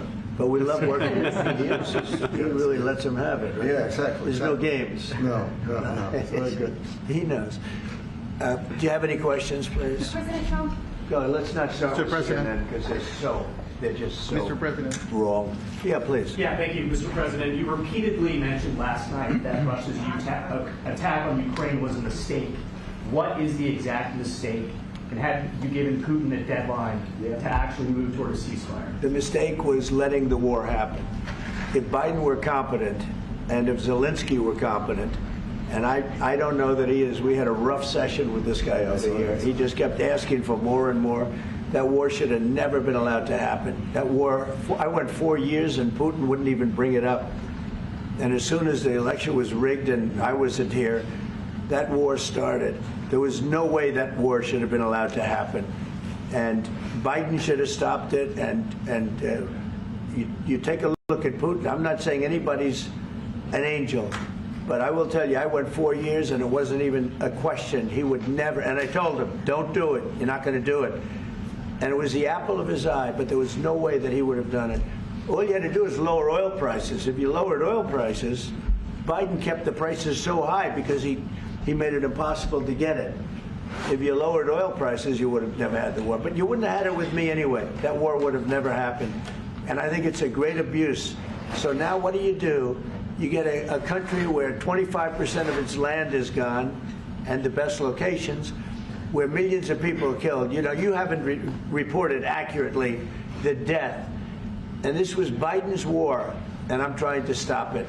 And I think we're going to do a good job. I hope we're going to do it. They lose 2,500 young people a week, think on average. Now, they're Russians and they're Ukrainians, but it's 2,000. We don't care. It's like whatever it is. Intolerable. They're not from your country. They're not from mine, but I want to stop it. 2,500, it's a killing field. It's like the Civil War. You take a look. I look at the satellite pictures. This should not be happening in in our time. Of course, our time can be pretty violent, as we know. But that's a war that should have never been allowed to start. And Biden could have stopped it, and Zelensky could have stopped it, and Putin should have never started it. Everybody's to blame. Have you spoken to President Zelensky, sir, about his offer to purchase more Patriot missile batteries? Oh, I don't know. He's always looking to purchase missiles, you know. He's against, listen, when you start a war, you got to know that you can win the war, right? You don't start a war against somebody that's 20 times your size and then hope that people give you some missiles. If we didn't give them what we gave, remember, I gave them javelins. That's how they won their first big battle with the tanks that got stuck in the mud, and they took them out with javelins. They have an expression that Obama at the time, Obama gave them sheets and Trump gave them javelins. But just something that should have never happened. It's a really shame. The towns are destroyed. Towns and cities are, you know, largely destroyed. They have the spires, you know, the beautiful spires that go up. They say they were the most beautiful in the world in Ukraine for whatever reason, but the most beautiful in the world. They're mostly laying on their side, shattered and broken. And most importantly, you have millions of people dead. Millions of people dead because of 3 people. I would say 3 people. Let's say Putin, number 1, but let's say Biden, who had no idea what the hell he was doing, number 2, and Zelensky. And all I can do is try and stop it. That's all I want to do. I want to stop the killing. And I think we're doing well in that regard. I think you'll have some very good proposals very soon. Last question, sir. Have you attributed a motive through the FBI investigation behind the attack on Governor Josh Shapiro over the weekend? No, I haven't, but the attacker was not a fan of Trump, I understand, just from what I read and from what I've been told. The attacker basically wasn't a fan of anybody. It's probably just a whack job. And certainly a thing like that cannot be allowed to happen. Your good relation with President Bukele, the best guarantee that this time you won't terminate the temporary protected status? I have a great relationship with this man. I have the best relationship with him. We've known each other. I've known him since he was a very young man, as I said, very, very young. And I was impressed. I said, look how this guy is. In fact, you sort of look like a teenager. You look like a teenager. I said, what kind of a country is this? He grew up well in the last 5 years. Do you support the extension for nationals of El Salvador under temporary protected status? Do you plan to ask Let's hear the question from this very low-rated anchor at CBNews. Do you plan to ask President Bukele to help return the man who your administration says was mistakenly deported? The man who was mistakenly deported to El Salvador? Well, let me ask Pam, would you answer that question? Sure, President. First and foremost, he was illegally in our country. He had been illegally in our country. And in 2019, 2 courts, an immigration court and an appellate immigration court, ruled that he was a member of MS-13 and he was illegally in our country. Right now, it was additional paperwork had needed to be done. That's up to El Salvador if they want to return him. That's not up to us. The Supreme Court ruled, President, that if, as El Salvador wants to return him, this is international matters, foreign affairs, if they wanted to return him, we would facilitate it, meaning provide a plane. So will you return him, President Bukele? And you are doing a great job. Thank you. Thank Wait a minute. Can you just also respond to that question? Because, you know, it's asked by CNN, and they always ask it with a slant. Because they're totally slanted because they don't know what's happening. That's why nobody's watching them. But would you answer that question also, please? Yes, gladly. So, as Pam mentioned, there's an illegal alien from El Salvador. So, with respect to you, he's a citizen of El Salvador. So, it's very arrogant even for American media to suggest that we would even tell El Salvador how to handle their own citizens as a starting point. As 2 immigration courts found that he was a member of MS-13.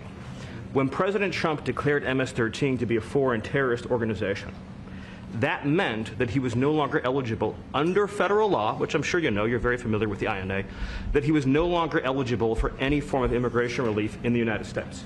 So he had a deportation order that was valid, which meant that under our law, he's not even allowed to be present in the United States, and had to be returned because of the foreign terrorist designation.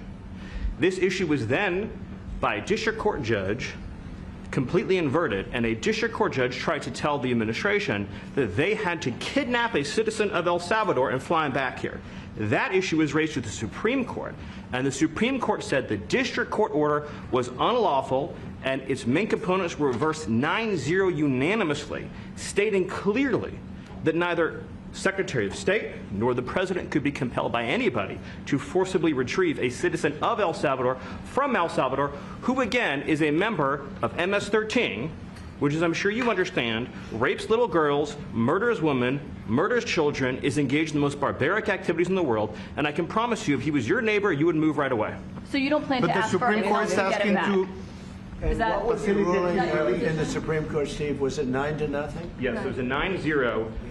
In our favor? In our favor, against the district court ruling, saying that no district court has the power to compel the foreign policy function of the United States. As Pam said, the ruling solely stated that if this individual, at El Salvador's sole discretion, was sent back to our country, that we could deport him a second time. Well, no version of this legally ends up with him ever living here, because he is a citizen of El Salvador. That is the president of El Salvador. Your questions about it, per the court, can only be directed to him. I asked President Bukele, can President Bukele weigh in on this? Do you plan to return him? Well, I'm supposed you're not suggesting that I smuggle a terrorist into the United States, right?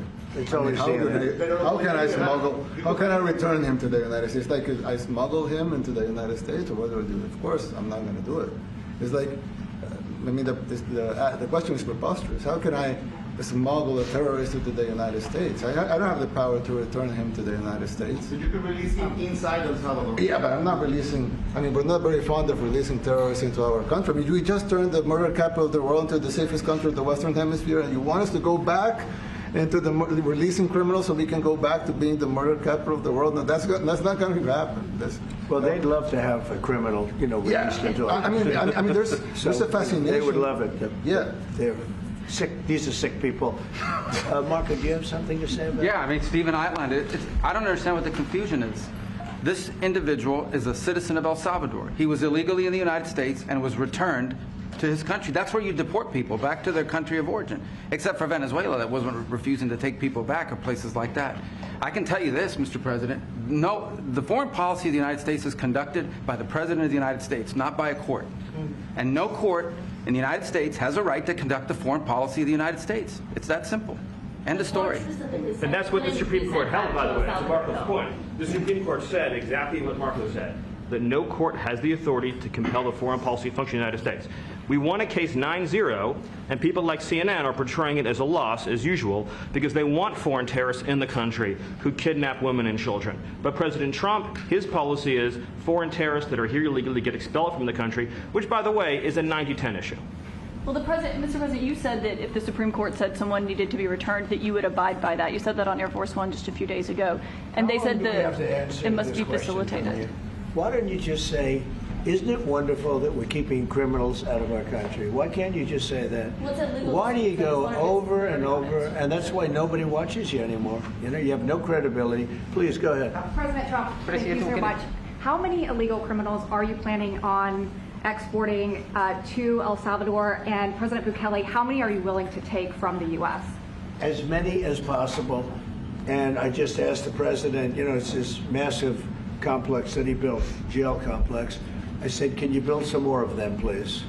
As many as we can get out of our country that were allowed in here by incompetent Joe Biden through open borders. Open borders.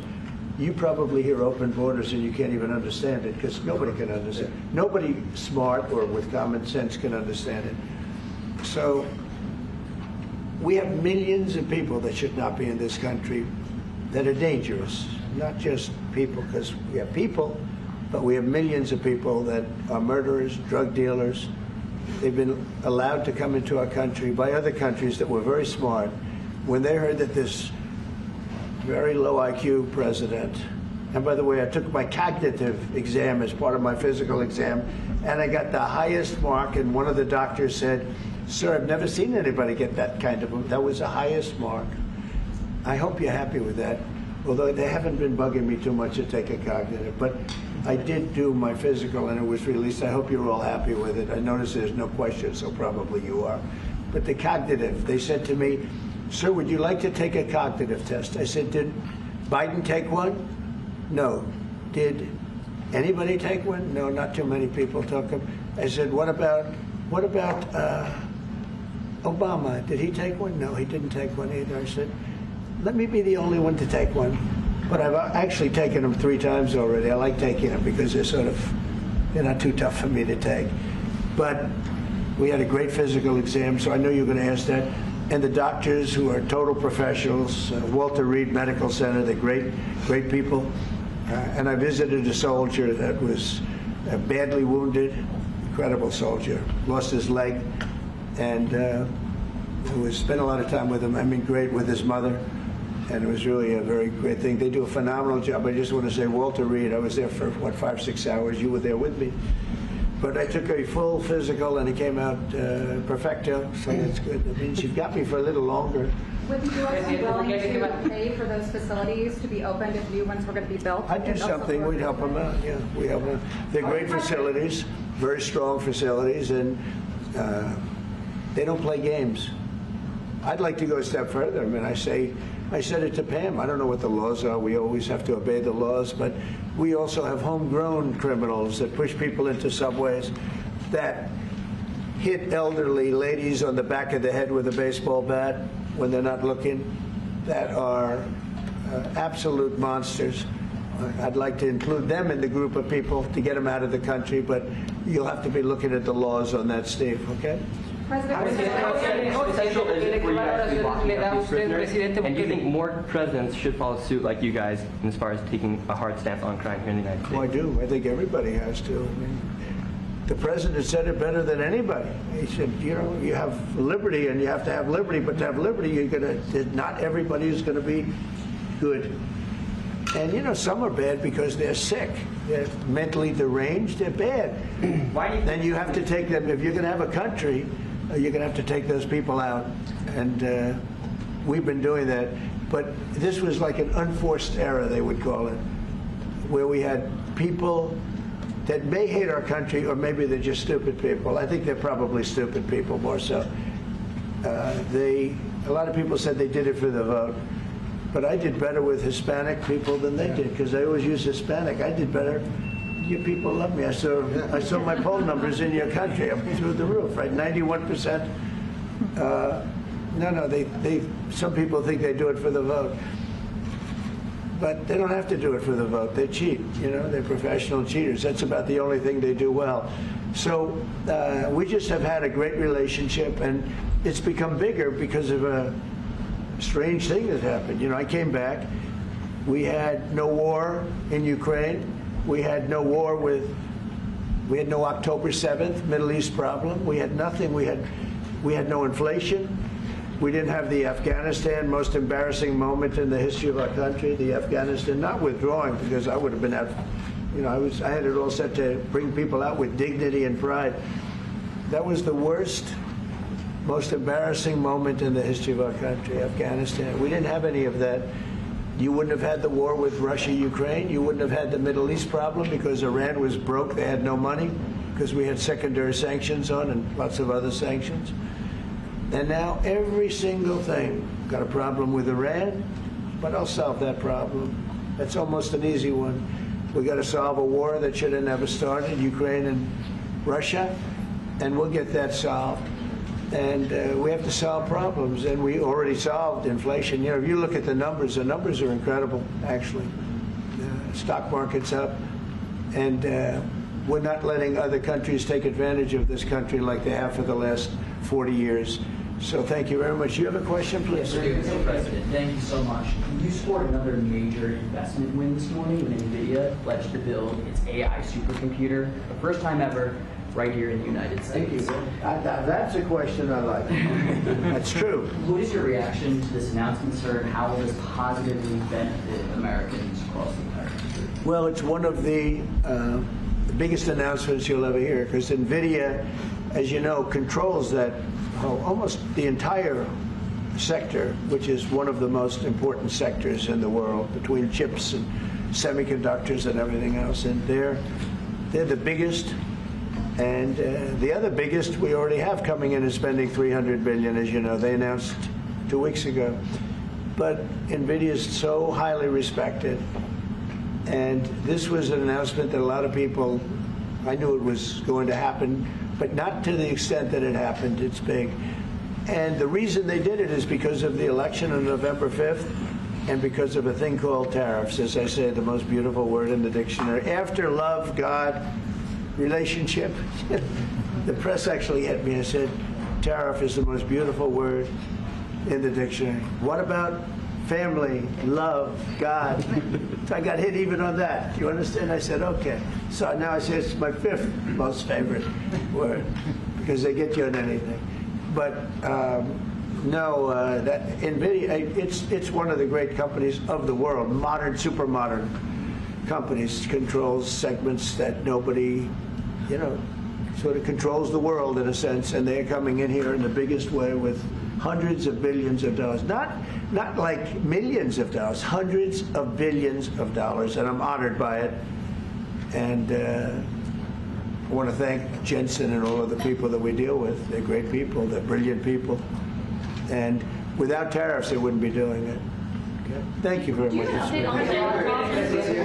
you considering additional sanctions against Russia after their latest attack? And do you have an update on the rate and when you might announce semiconductor Well, I already tariffs? have sanctions on Russia. I put them there. If you remember, Nord Stream 2, that's the big pipeline that goes through Europe. I stopped it. That's Russia's pipeline, the largest pipeline, I think, in the world. Goes to Germany. And I stopped it. And when Biden came in, he approved it. And then they say, oh, I'm friendly with Russia. No. Putin said, you know, if you're my friend, I'd hate to see you when you're my enemy. I stopped the biggest economic job they ever had. I stopped it cold, right? It was dead. You know that, right? And Biden came in and he immediately approved it. What was that all about? And it's a pipeline that takes care of a lot of the needs. Now, you know, it was a very controversial thing, but I stopped it, and Biden approved it. Question? On tariffs? No, not you. Not Update today on potential semiconductor tariffs and potentially pharmaceuticals. Semiconductor tariffs and potentially pharmaceuticals. Pharmaceuticals we're going to do. We don't make our own drugs, our own pharmaceuticals. We don't make our own drugs anymore. The drug companies are in Ireland and they're in lots of other places, China. And all I have to do is impose a tariff. The more, the faster they move in. The higher the tariff, is very simple. It's inversely proportional. The higher the tariff, the faster they come. And yeah, we're going to be doing that. That's going to be like we have on cars. We have, as you know, a 25% tariff on cars. We have a 25% tariff on steel and aluminum. And that's what that category fits right now. Do you have a percentage in mind and a timeline? I have a timeline, yeah, not too distant future. We're doing it because we want to make our own drugs. We're doing it because we want to make our own steel and aluminum, lumber, other things. And they're all coming in. We have record numbers, $7 trillion. Since I announced, like a month and a half ago, since I came in, we have over $7 trillion being invested in the country. We didn't have $1 trillion. We didn't have $500 billion for some of these guys. They didn't know what the hell they were doing.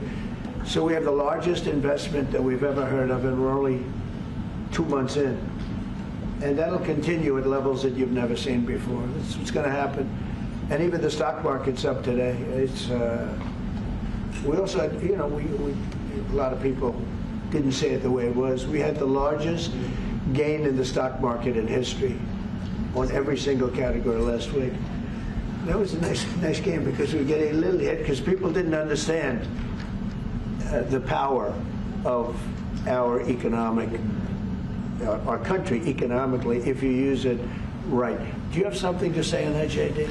Yes, sir. I mean, look, for 40 years we have lost manufacturing capacity. Workers have seen their wages stagnate, and some of the most critical things that we need, from the pharmaceuticals, the drugs that we give to our children, the antibiotics that we give to our kids, to the weapons that we actually need to fight a war, if God forbid we had to fight a war, we don't make enough of that stuff. And so President Trump ran explicitly on changing that. Yes, as the president mentioned, it caused a little bit of disruption in the market, but I actually think over the long term, workers are going to benefit, stocks are going to go up, American businesses are going to benefit as we reinvest and reindustrialize our country.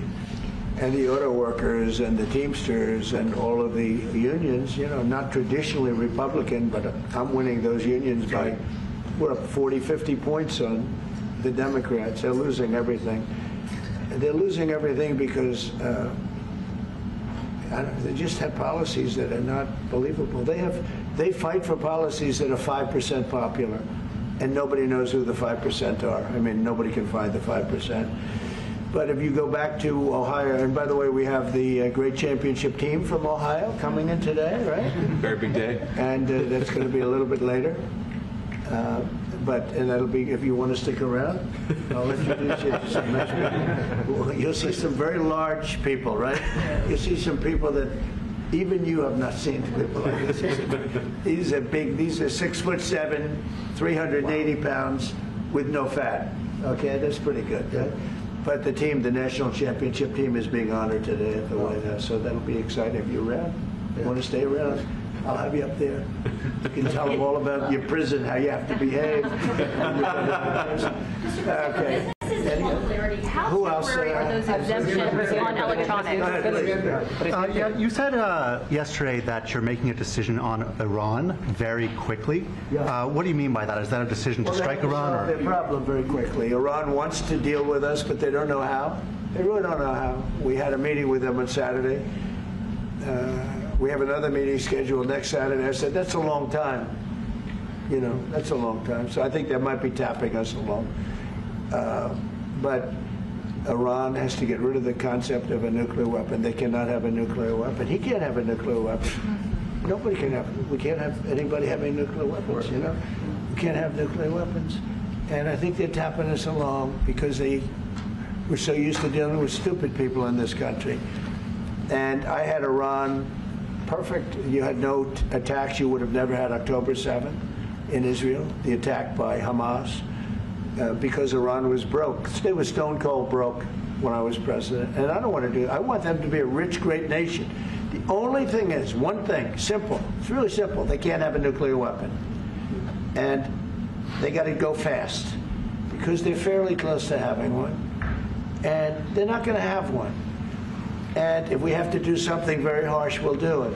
And I'm not doing it for us, I'm doing it for the world. And these are radicalized people, and they cannot have a nuclear weapon. Does that include a potential strike on Iranian nuclear facilities? Of course it does. Just a follow-up question, a clarification. You mentioned that you're open to deporting individuals that aren't foreign aliens but are criminals to El Salvador. Does that include potentially U.S. citizens, fully naturalized Americans?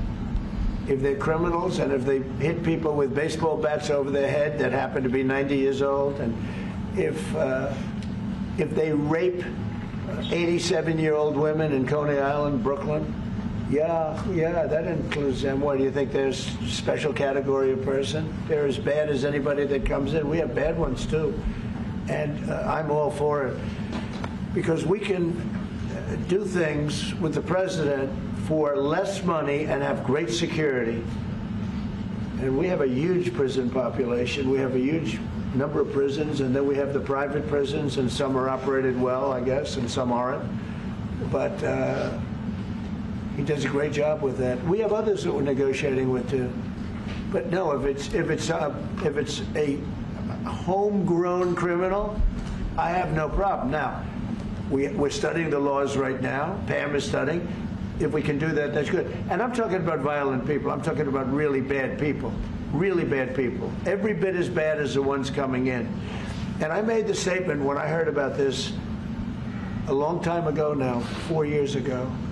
When I heard that this guy was having open borders, I said every single criminal from all over the world is going to be dumped into our country. And that's what happened. Jails, The jails of the Congo were emptied out. The jails of Venezuela were emptied out. And you know what happened? Their crime went way down. But now Venezuela has other problems. You know what the problem is? They have no money. Yeah. Because I shut off their oil, and we put secondary tariffs because they're not doing what's right over there. They know what to do. We spoke to them. I spoke to them. They know what to do. But they have no money. Venezuela has no money. But Iran had no money. And Iran behaved so beautifully.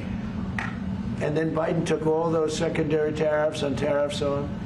I told China, you can't buy oil. If you buy oil from Iran, China, I told it to President Xi, then we no longer want you to do business with the United States of America. And those ships disappeared from that harbor so quickly. China.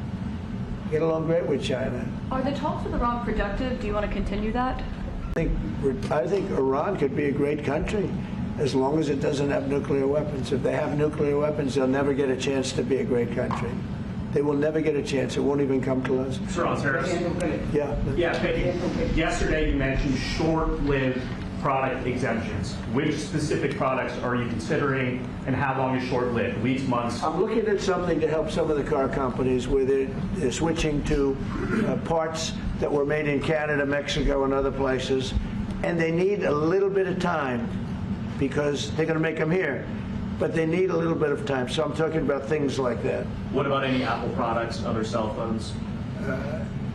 Look, I'm a very flexible person. I don't change my mind, but I'm flexible.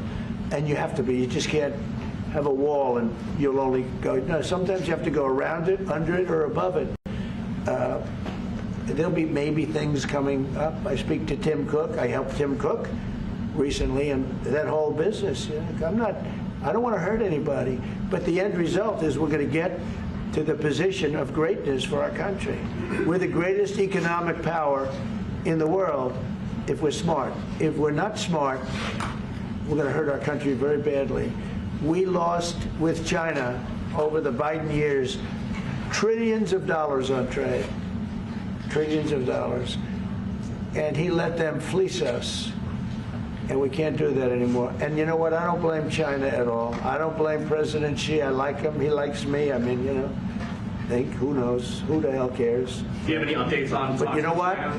What? Do you have any updates with talks with China? No, let me just tell you this. I don't blame China. I don't blame Vietnam. I see their meeting today. Is that wonderful? That's a lovely meeting. They're meeting, like trying to figure out how do we screw the United States of America. Don't forget, the European Union was formed to do just that. The European Union was formed to hurt the United States and on trade. And they get us on NATO because they don't pay their bills. But now, since I got involved, they have been paying their bills. I took in over $600 billion for NATO. Nobody took in anything. I mean, they were all delinquent. They had 8 nations out of 28 paid their bills. The rest of them were way delinquent. And I said, if you don't pay your bills, we're not going to protect you anymore. And the money poured in over 600. The Secretary General last week made that statement. He said, I've never seen anything like it. We couldn't get anybody to pay because the United States was footing the bill for NATO. Well, we got hurt there, and we got hurt on trade, likewise, European Union. And they've got to come to the table, and they're trying to. They're trying to. But the European Union has taken terrible advantage. They don't take our food products. They don't take our cars. We have millions of their cars, BMW, Volkswagen, Mercedes-Benz, many others. They come in by the millions. They don't take. There are no Chevrolets in Munich, I can tell you that. I said to Angela Merkel when she was there, as she was letting millions of people infiltrate Germany, which was not so good from, we would call them illegal immigrants, but she made them legal. But I said to her, and I get along with her very well, I said, how many Chevrolets do we have in Munich or Frankfurt?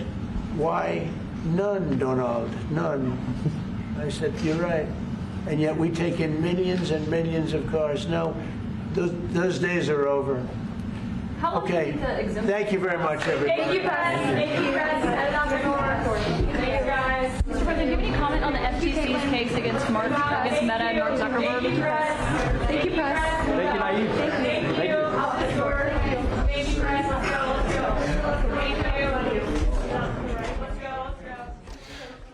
Okay, so that was President Donald Trump there at the White House with the president of El Salvador, President Nayib Bukele, and I would say easily the most pro-Trump visit of any world leader so far. And top of the menu were crime and deportation, because, of course, one of the huge promises Donald Trump made to the electorate in the States before the election was a deportation of the most violent criminals in the nation. Many of them, has to be said, are from El Salvador. Those deportations have commenced. And there's a huge case at the moment in the American media about the so-called illegal immigration of a citizen called Abrego Garcia, who the media claim was deported illegally. And CNN today hit the president with a question about that. And it has to be said, there was an epic battle between Donald Trump, J.D. Vance, his immigration advisor, and CNN. Donald Trump said, CNN, I think they hate our country, made it absolutely clear that the deportation was a member of MS-13, which, of course, is El Salvador's most violent and notorious criminal gang. And they made clear that's been prescribed as a foreign terrorist organisation. Deportation of them is permissible. And immediately at that point, placing the liberal media in America on the side of the terrorists. Now imagine if that was a Hamas-prescribed terrorist member being deported from the UK, and the mainstream media were forced to agree those were the optics. The president of El Salvador was very, very keen to buttress Trump and support him. He said, of course, I'm not going to deport him. He was asked about this individual by the press. Are you going to deport him back to America? He said, of course I'm not going to deport him. No country should be releasing murderers. He said at the very top of his statement, we are very eager to help you, United States. You have a crime problem, a terrorism problem. You have 250 million people to liberate, but you have to imprison bad people to liberate them. Okay, and let's go back now to Chris Hope. We're joined by Chris Hope in the studio for some reaction to that. Chris, you watched through that. It was an astonishing press conference. Has to be said, a very, very pro-Trump performance there from El Salvador. Indeed, of course, El Salvador is working closely now with America, with the USA about controlling migration on the border. I thought there's about 4 takeaways in there. I thought it was fascinating that he's saying there could be some pharmaceutical tariffs coming in the not-too-distant future. They clearly want to reshore pharmaceutical, that's drugs, medicines manufacturing in the US. That's a big problem, and it could hit the shares of big pharmaceutical companies in the UK too, on the stock market. On Iran, if they develop a nuclear weapon, I think clearly there'll be some firm action from the US president, not saying what it would be, but you must fear for what might happen there if they get towards having a nuclear weapon. That could be very, very soon. They're looking clearly at reshoring car parks manufacturing. They're for bits of cars that are made in El Salvador and Canada, they'll be tariffed the same way as though they're made in the US for a while. And just finally on the EU taking advantage of the US, again we heard him say, where are all the Chevys in Munich and Frankfurt? They aren't there. Why are German vehicles being exported to the US and not any reciprocal exports? And also he said there, the EU won't take our food products. Yet again, goes back to chlorine-washed chicken. That could be the deal breaker, both for the UK-US trade deal and a wider deal with the EU. As we said, Chris Hope, a lot of strongman tactics there on border control and deportations. Many people in Britain could only dream of asking for from our leaders. ECHR. As long as it's like that, there's no real talks, as long as we don't do anything, even to resolve them, part of the European Convention on Human Rights. Chris Hope, thank you very much. We're going to move on now because a report has revealed the response from police forces during last summer's Southport riots was entirely appropriate, despite claims at the time of 2-tier policing. Well, the report from the Home Affairs Committee brands any claims of 2-tier policing as disgraceful, but does find the police forces were unprepared for the level of violence that broke out on the streets. Well, let's discuss this further now with the founder of Fair Cop and a former copper himself, Harry Miller. So it's disgraceful to claim there was 2-tier policing. I think you think there was 2-tier policing last summer, so therefore, I guess, you're disgraceful. Yeah, anybody with half a brain and 2 eyes to see can tell that there's 2-tier policing. Just ask Lucy Connolly. All she did was sound off a little bit on Twitter, as we do, as people have always done, following the deplorable murders in Southport. She went for a walk with a dog. She thought, I've been a little bit injudicious here, and took the tweet down a few hours later. She's been thrown in jail for over 2 years. Some of the actual rioters got less. We know that there is two-tier policing. The problem with this report, it's not just that it dismisses our concerns, but it entirely dismisses the reason why so many British people are angry. It treats British people as a problem to be solved, rather than asking the question, why are British people so angry? And that's where it makes its fundamental mistake. And then, of course, the report gets worse. What it does, it says that both the government and chief constables are keen to have an even closer working relationship. Well, we don't want that. We want a police force that remains at arm's length to the government. The problem with drawing them close is that very quickly it becomes a lover's embrace. And we do not want the government and chief constables in bed together, because that, my friend, is the definition of a Stasi police state. We don't want it. The trouble here is they simply do not want to look the problem square in the eye. So they will blame absolutely everybody except looking at the root of the problem. We were threatened with jail for saying in the very early on after the Southport attacks that this might have something to do with immigration. Well, it did. It turned out to be a second generation immigrant rather than a first. And we said that it might have something to do with Islam, which it was. Tell you what, there aren't many Christians downloading how to make a bomb and Al-Qaeda manuals, are there? And yet one of the recommendations in this report, one of the considerations in this report was that the police should put out the false information that this was a Christian terrorist attack, that this was a Christian doing it. Now, if you and I put out false information, we can be jailed under the Online Safety Act, Martin. Well, I would suggest this. When the police withhold information, condemn people for suggesting correct information, and consider putting out false information like that, they need to pay a price as well. The riots last year, I'm not excusing the rioters at all, but the police have got to take their share of the blame. And this cozying up to government, cozying up to CPS, cozying up to our judicial system, it's simply not good enough, because it stokes fear, it stokes speculation, and when the government aren't straight with us, we're not going to be straight with them. And this is what happens as a result. And Harry Miller, it's also worth pointing out the Home Affairs Committee who produced this report, they're made of 11 MPs. 7 of those MPs are employed by the Prime Minister. This is MPs, 7 out of 11 of them, ostensibly agreeing with the boss, the Prime Minister, Sir Keir Starmer, and condemning the public.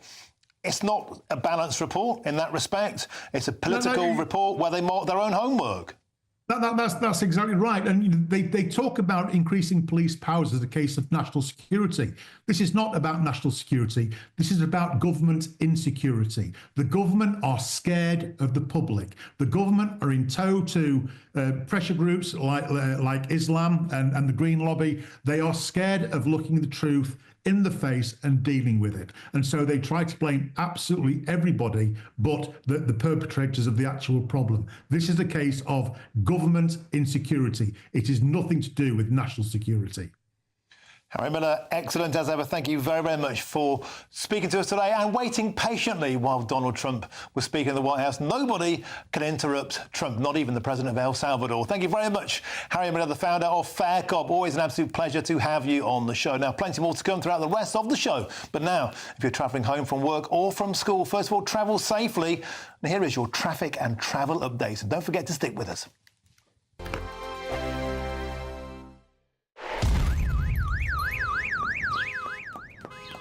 Crash Law 24 sponsors GB News Traffic and Travel Report. The latest GB News travel. Good afternoon, I'm Johnny Ratner. On the M6 heading north through Merseyside, the two inside lanes are closed. Approaching junction 23, the Haydock turn-off, recovery works underway after a lorry caught fire. Long queues on the approach and on the A49 through Newton-le-Willows as you divert. On the M1 in Nottinghamshire, the southbound entry slip is closed to junction 26 in Nottingham following a fuel spillage. The Essex stretch of the M25 partly blocked clockwise just before the M11 where a van's broken down. And there are delays of 2 hours on West Coast mainline trains northbound, Carlisle to Glasgow Central and Edinburgh Waverley. A train broke down north of Lockerbie. That's the latest. You can stay up to date throughout the day by visiting our website, gbnews.com. Crash Law 24 sponsors GB News Traffic and Travel Report.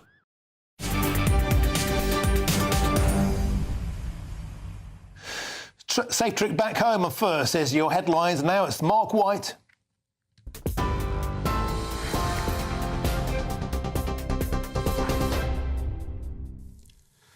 It's 5:30. The main headlines from the GB News Centre. Refuse workers have rejected a deal aimed at ending the long-running bin strike in Birmingham. The Unite Union said its members voted overwhelmingly against what they described as the council's totally inadequate offer and claimed it still included pay cuts. Hundreds of workers have been on all-out strike for a month, leading to rubbish piling up on the streets. A small military logistics team has been drafted in to help coordinate the clean-up. The soldiers won't collect rubbish but are helping plan the response as public health concerns grow. Downing Street says it's confident that vital raw materials will reach the Scunthorpe Steelworks in time to keep the blast furnaces running. A shipment is already on the way and British Steel's operational teams are now assessing the furnaces. It's part of efforts to stabilise operations after emergency legislation handed the government powers to take control of the steelworks. MPs have found police were dangerously unprepared for the scale of violence that erupted after the murder of 3 children in Southport last summer. The Home Affairs Committee said the response from officers during the nationwide riots was brave and professional, but forces had failed to anticipate the level of unrest. More than 1,800 arrests were made in the aftermath of the attack in 2024. But the MP said they found no evidence of two-tier policing and praised officers who faced unprecedented disorders. The Gambling Commission has charged 15 people in connection with alleged betting offences ahead of last year's surprise general election announcement. Among those charged is Craig Williams, the former Conservative MP, and Rishi Sunak's parliamentary private secretary. Also facing charges are Russell George, a Welsh Conservative Senedd member, Anthony Lee, the former Tory Director of Campaigning, and Nick Mason, the party's former Chief Data Officer. The Commission has been investigating whether the bets were placed on the 4th of July election using inside knowledge. And finally, Katy Perry says she plans to write a song, can't wait, about her historic suborbital rocket flight today. The Blue Origin mission blasted off from Texas this afternoon on its first ever all-female space mission. Well, the pop star joined 5 other women, including a former NASA rocket scientist and civil rights activist, for the 11-minute suborbital flight. After the short but no doubt spectacular flight, the capsule touched back down safely by parachute in the Texas desert. Well done to them all. That's all from us for the moment. We'll have more news at the top of the hour. For the very latest GB News direct to your smartphone, sign up to News Alerts by scanning the QR code or go to gbnews.com/alerts.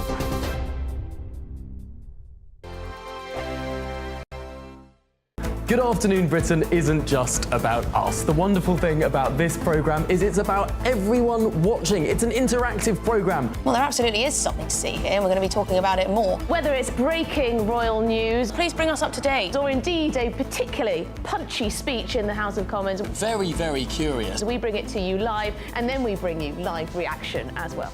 That's Good Afternoon Britain, weekdays from midday. Only on GB News, the People's Channel, Britain's news channel.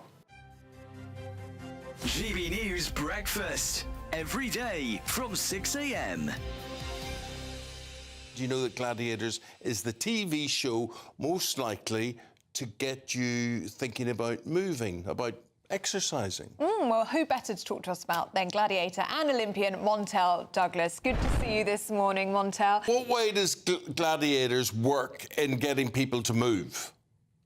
I think Gladiators spans all generations, which is one of the things that I love the most. You know, we have everyone from 2-year-olds doing our moves and feeling like superhuman, all the way up to, 90s, 100, people saying that they're really inspired to start moving, to start thinking differently about their health in a range of different things, but also just to think that, why can't I do it? And everyone's got a story, everyone's journey, their strength journey is very, very different. Mine's been very different, like I said, from summer to winter into Gladiators. Even that was a massive shift. So I think it's just inspiring people to think that they can do it. Montel, what if I just hit upon that area about can't do? I'm in a position where I can't do a lot of things now.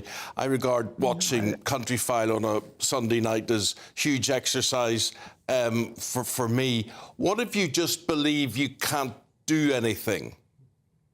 I'm really sad that you said that, Eamon. You can do whatever you're... the thing is, as well, if you think you can or you think you can't, you're usually right. And I always say try. I think many of us, the first time I climbed up of a wall doing Gladiators, I'm petrified of heights, and people know that. And you will never know that now because I went on there and, I got frightened, I was brave, and then kept on doing it. And I think the hardest thing is to start. And what I hope is that, we're inspiring people to start something that they never thought, because you don't know until you try. And then also, it doesn't matter what it is. As long as you just make that first move, you can get better. And then you'll feel braver when you do it. GB News, the People's Channel. The royal family is an enduring symbol of tradition, unity and pride for Britain. At GB News, we celebrate what makes this country great. In our new Royal Newsletter series, you can join me, Cameron Walker, for Inside the Palace, an exclusive look every week that takes you beyond the gates and brings you the very latest from those at the heart of the monarchy. Never miss a royal moment again. Sign up now. Go to gbnews.com/royal newsletter and get the latest straight to your inbox.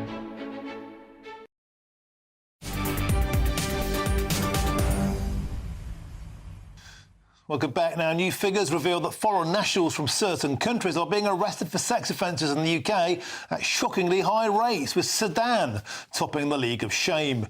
Now, MPs are calling for immediate deportations, while campaigners say the data exposes major flaws in the immigration system and gaps in public safety. Well, joining me now to discuss this is the Research Director of the Centre for Migration Control, Rob Bates. Rob, colour me shocked. This data basically proves exactly the same as you've been saying and proven with your data for ages, and that is certain nations are much more likely to commit sex offences in Britain. Tell us more. Yeah, we have a huge growing corpus of work now, which has really identified those nationalities and individuals from certain countries that are most likely to be behind certain types of crime. In this instance, it's sexual offences, but work has also been done on violent offences and drug offences as well. And, there's really clear patterns now when you sort of look side by side at these different pieces of work, and you can start to identify certain countries, Afghanistan, the Sudans, the Eritreas, for instance. These are all nations that are always really at the top per 10,000, per 100,000 of these league tables. And the question really has to be then, what can politicians actually do to address this issue and to start making sure that we're not putting women and young girls at risk? Unfortunately, at the moment, there isn't anything that they can do, because in 2020, the Home Office scrapped a red list system that it had in place to kind of filter out certain visa applications from certain nationalities. That would have meant those parts of the world that that are known to be a bigger threat would have been filtered out. Unfortunately, that's not in place at the moment. And of course, there's another point to mention here, which is those nationalities, the Sudans, Afghanistan, Eritrea, Iran, and Iraq, that are the top 5 in these statistics. They sort of sit side by side incredibly tightly, with those nationalities coming across on the small boats and then being scattered around the country and communities and put up in hotels, very unvetted individuals with very little to sort of keep them in place and to check their whereabouts as well. So we need to recognise as well that what these figures show is the small boats crisis is a real threat to the safety of women and young girls. And Rob Bates, they mirror the exact same situation across the Netherlands, across other nations that have the same data, including Sweden and Germany. Rob Bates, thank you very, very much. No doubt have the same conversation in a couple of weeks' time. Thank you. Now, a major NHS race row is brewing after claims that white applicants are being sidelined in favour of ethnic minority candidates. Leaked documents show that some trusts use so-called positive discrimination with interview shortlists shaped to meet diversity goals. Well, let's speak now with the activist and writer Aisha Ali Khan. Aisha, you're against racism, so you must be totally against these so-called positive action shortlists, which are blatantly racist. Well, first of all, I agree that this idea of completely banning white applicants or disregarding their applications for senior positions is completely wrong. Everybody should be given a position based on their ability to do the job and so on. I think having read the article in depth, I've noticed that the article refers to the use of something called the Rooney Rule, which basically came about 20 odd years ago in America, no less. And the idea was to encourage more senior people from a BME background more people from a BME background into senior positions, coaching positions, management positions, and so on. And obviously, we've adopted something similar in the UK to encourage more people from a BME background, but also women, people from an LGBTQI background as well, to apply for senior positions. Now, Aisha, it's really important. Hang on, Aisha.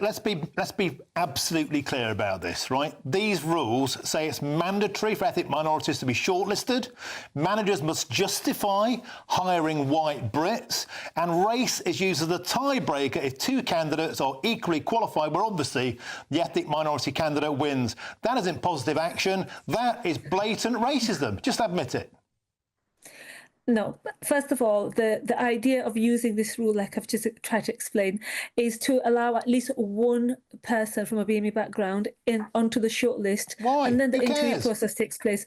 Once the interview process takes place, I mean, this is the idea of interviewing different candidates from different backgrounds. The interview process in itself will allow the people selecting the candidate to make their decisions. And there is no rule anywhere to say that we can only hire people from a BME background, and that's illegal. First of all, that's completely not allowed at all. We're running out of time. But very quickly, if we could, there are two candidates. One of them is black. One of them is white. The rules say the black person must get the job. Those are the rules. Do you agree with that? Yes or no?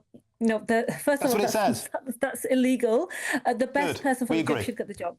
Thank you. So you agree this is racist and illegal, and we shouldn't be having it in the NHS? Absolutely. Hallelujah. The person who's qualified, who has a merit, they should be able to get the job. The idea of basically the shortlist, this is what this is about. It's about getting BME people onto a shortlist for the interview. The interview process in itself will then go ahead and select the person that's suitable for the job. It's completely wrong to say that only black people or BME people or women or LGBTQI people should be getting the job. That's completely wrong, and that's illegal as well. It is, and it's worth pointing out that against the population as a whole, ethnic minority people are already over-employed by the NHS in terms of against the population as a whole. Aisha Ali Khan, we have to leave it there. We've simply run out of time. An NHS spokesman says this, or might be a spokesperson or a spokes-they. All NHS organisations should have recruitment policies that are fair for everyone. Now, if you're in search of some holiday sun, here is the forecast for some of the top European destinations. Dinner under the stars tonight? That reminds me of our travel insurance. You mean All Clear Skies? All Clear Travel Insurance sponsors GB News Travel Destinations Forecast. Hello there. After the very wet weather over the weekend across parts of the Canaries, it's turning a little bit dry here as we move into next week. Still some showers around here though on Tuesday, but the main area of wet weather will be across parts of Iberia, France and Italy, where we could see some flash flooding in places. But for Greece and Turkey, plenty of sunshine here, and as we see at the week, temperatures for most here should climb into the low 20s. All Clear Travel Insurance sponsors GB News Travel Destinations Forecast. Hello again, here's your latest GB News weather update coming to you from the Met Office. Most of us will see some rain as we go through the next day or so, and in some places it's going to turn heavy and even thundery. That's because low pressure not too far away. In fact, we have an area of low pressure coming up from the south, and it's this that's going to bring some heavy rain through tomorrow. But before then, we already have a front lingering across us, affecting eastern parts of Scotland, northern England, down through Wales and towards the southwest, where we're continuing to see some persistent and at times heavy rain. Also some hefty showers piling in across parts of the southeast, East Anglia, London and Kent, seeing some of those. Elsewhere there will be some clear spells around, particularly western Scotland, Northern Ireland. A touch of frost is possible for some first thing tomorrow, but otherwise where we have the cloud, the rain and some blustery winds, it's not going to be an especially chilly start. So first thing tomorrow, a west-east split across Scotland, a wet in the east, further west, some clear bright spells first thing, but also a scattering of showers. Across much of Northern Ireland, we're starting the day generally fine, but across England, yes, there will be some brighter spells, perhaps over the North Midlands and the north of England, but on the whole, it's going to be relatively cloudy and there will be a fair bit of rain around. The most persistent rain will be across parts of Wales and southwest England, and as that system that I mentioned earlier pushes its way through as we go into the afternoon, I'm expecting this rain to become a bit more intense, and so we could see 50 to 75 millimetres in some places as we go into Wednesday. Could cause some localised issues. Otherwise, and away from the rain, it's not feeling too bad. Some decent sunshine, warm enough with highs in the mid to high teens, but under the cloud and rain, it is going to feel, well, relatively chilly, especially when we compare it to the warm, sunny weather that we had last week. There is more changeable weather to come as we go through towards the end of the week, particularly in the north on Wednesday, drier further south, and notice temperatures only around average for the time of year. I'm Christopher Hope. From pop stars to politicians, I'll interview anybody in a pub who's got a political opinion. Join me every Friday on Spotify, Apple Podcasts, YouTube or gbnews.com, or wherever you get your podcasts. This is GB News, the People's Channel. In the GB Newsroom, we bring you the news as it happens. With our team of dedicated journalists across the UK, we're ready to keep you up to date with what's happening every half an hour, every single day. Bulletins here on GB News, the People's Channel, Britain's news channel. This is Britain's Newsroom, where your voice matters. It's just astonishing. With expert analysis and honest opinion, we don't just keep you informed. We bring you unique perspectives you won't see anywhere else. Can't argue with any of that. When the news happens, it happens here. On Britain's Newsroom, weekdays from 9:30 a.m. Only on GB News.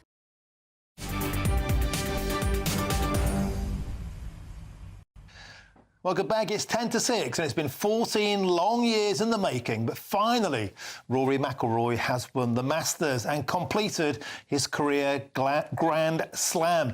And a nervy final round at Augusta, which went to a playoff, saw the Northern Irish player make a gutsy birdie on the 18th to claim victory. And I'm delighted to say I'm now joined by the principal of Sullivan Upper School, Craig Mayers, the school which Rory McIlroy went to as a boy. Craig, it must be an astonishing feeling to see your man, after all these years, on top of the world. It's absolutely incredible. We're really thrilled for him here at Sullivan Upper School. I know our pupils have been incredibly excited as well. As you just said, it's been an incredibly long time for him coming. He's borne this pressure for 11 years of having one step to complete the career Grand Slam. So we're absolutely thrilled for him that he's taken that final step. Yeah, golf aside, Craig, how inspiring. You know, we saw Katy Perry going to space earlier on. Don't get me started on that. She was a passenger. But seriously, Rory McIlroy has been inspiring to Northern Ireland. It's inspiring to the world. But what's it been like, particularly within your school? I mean, what a role model. Oh, absolutely. We say to our pupils all the time that no particular sporting achievement, no academic success or failure will ever define them. What defines you is your character. That's very much part of our school ethos, part of our school motto, which is in Old Irish. And Rory's resilience that he's had to show over 11 years, but particularly throughout that final round last night, we felt really typified that. So yes, he's a fantastic sporting role model, but we think he's also an excellent role model in terms of the personal qualities that he's shown to our pupils. Absolutely. He's been through personal turmoil too, and he's dug in. And no doubt, you reckon you've got any more budding McElroys in your midst? We've got one or two very good players at the moment. We got last year an under-13 was the top player in Ireland. One of our under-15s recently won a more local championships here in Ulster as well. So there are some pretty good golfers still here at Sullivan. Not quite in Rory's league yet, but we're hopeful. It's a tremendous feel-good story for golf fans and non-fans alike. You know, to inspire the local boys, the local girls into getting involved in golf. It's a magnificent story. We're so happy for Rory, and no doubt that's a tenth, a millionth of what you're feeling there in the community. Thank you very much for joining us. That's the principal of Sullivan Upper School, Craig Mayers, of course, the school which Rory McIlroy went to as a boy. I think that's marvellous. I honestly think that's just a wonderful story. And, you know, Katy Perry, she paid her way into space. Rory McIlroy, he won his way to the top of the world. There's a big difference. Not that I'm bitter. I just think millionaires going to space is a ludicrous spectacle. Rory McIlroy deserves where he is. Tremendous story. Now, don't go anywhere, because up next, talking about somebody who's a hole-in-one, always smashes off the course. It's Jubes & Co. She's up next. It's the queen of primetime debate with Michelle Jury. Jubes, what's on your menu? I've been called many things in my time, but never a hole-in-one. I'll take it. I'll take it. Well done, Rory. Look, we've got a lot to discuss tonight. I've got Reform's chairman, Zia Youssef, alongside Barry Gardner, the Labour MP. We've got so much to discuss, ladies and gents. Steel, small Burke crossings, the stupidity of putting convicted violent terrorists in prisons into kitchens to work with. I mean, what do we even say to some of the goings-on? And also at Southport, apparently no two-tier policing. What do you think? See you in a minute.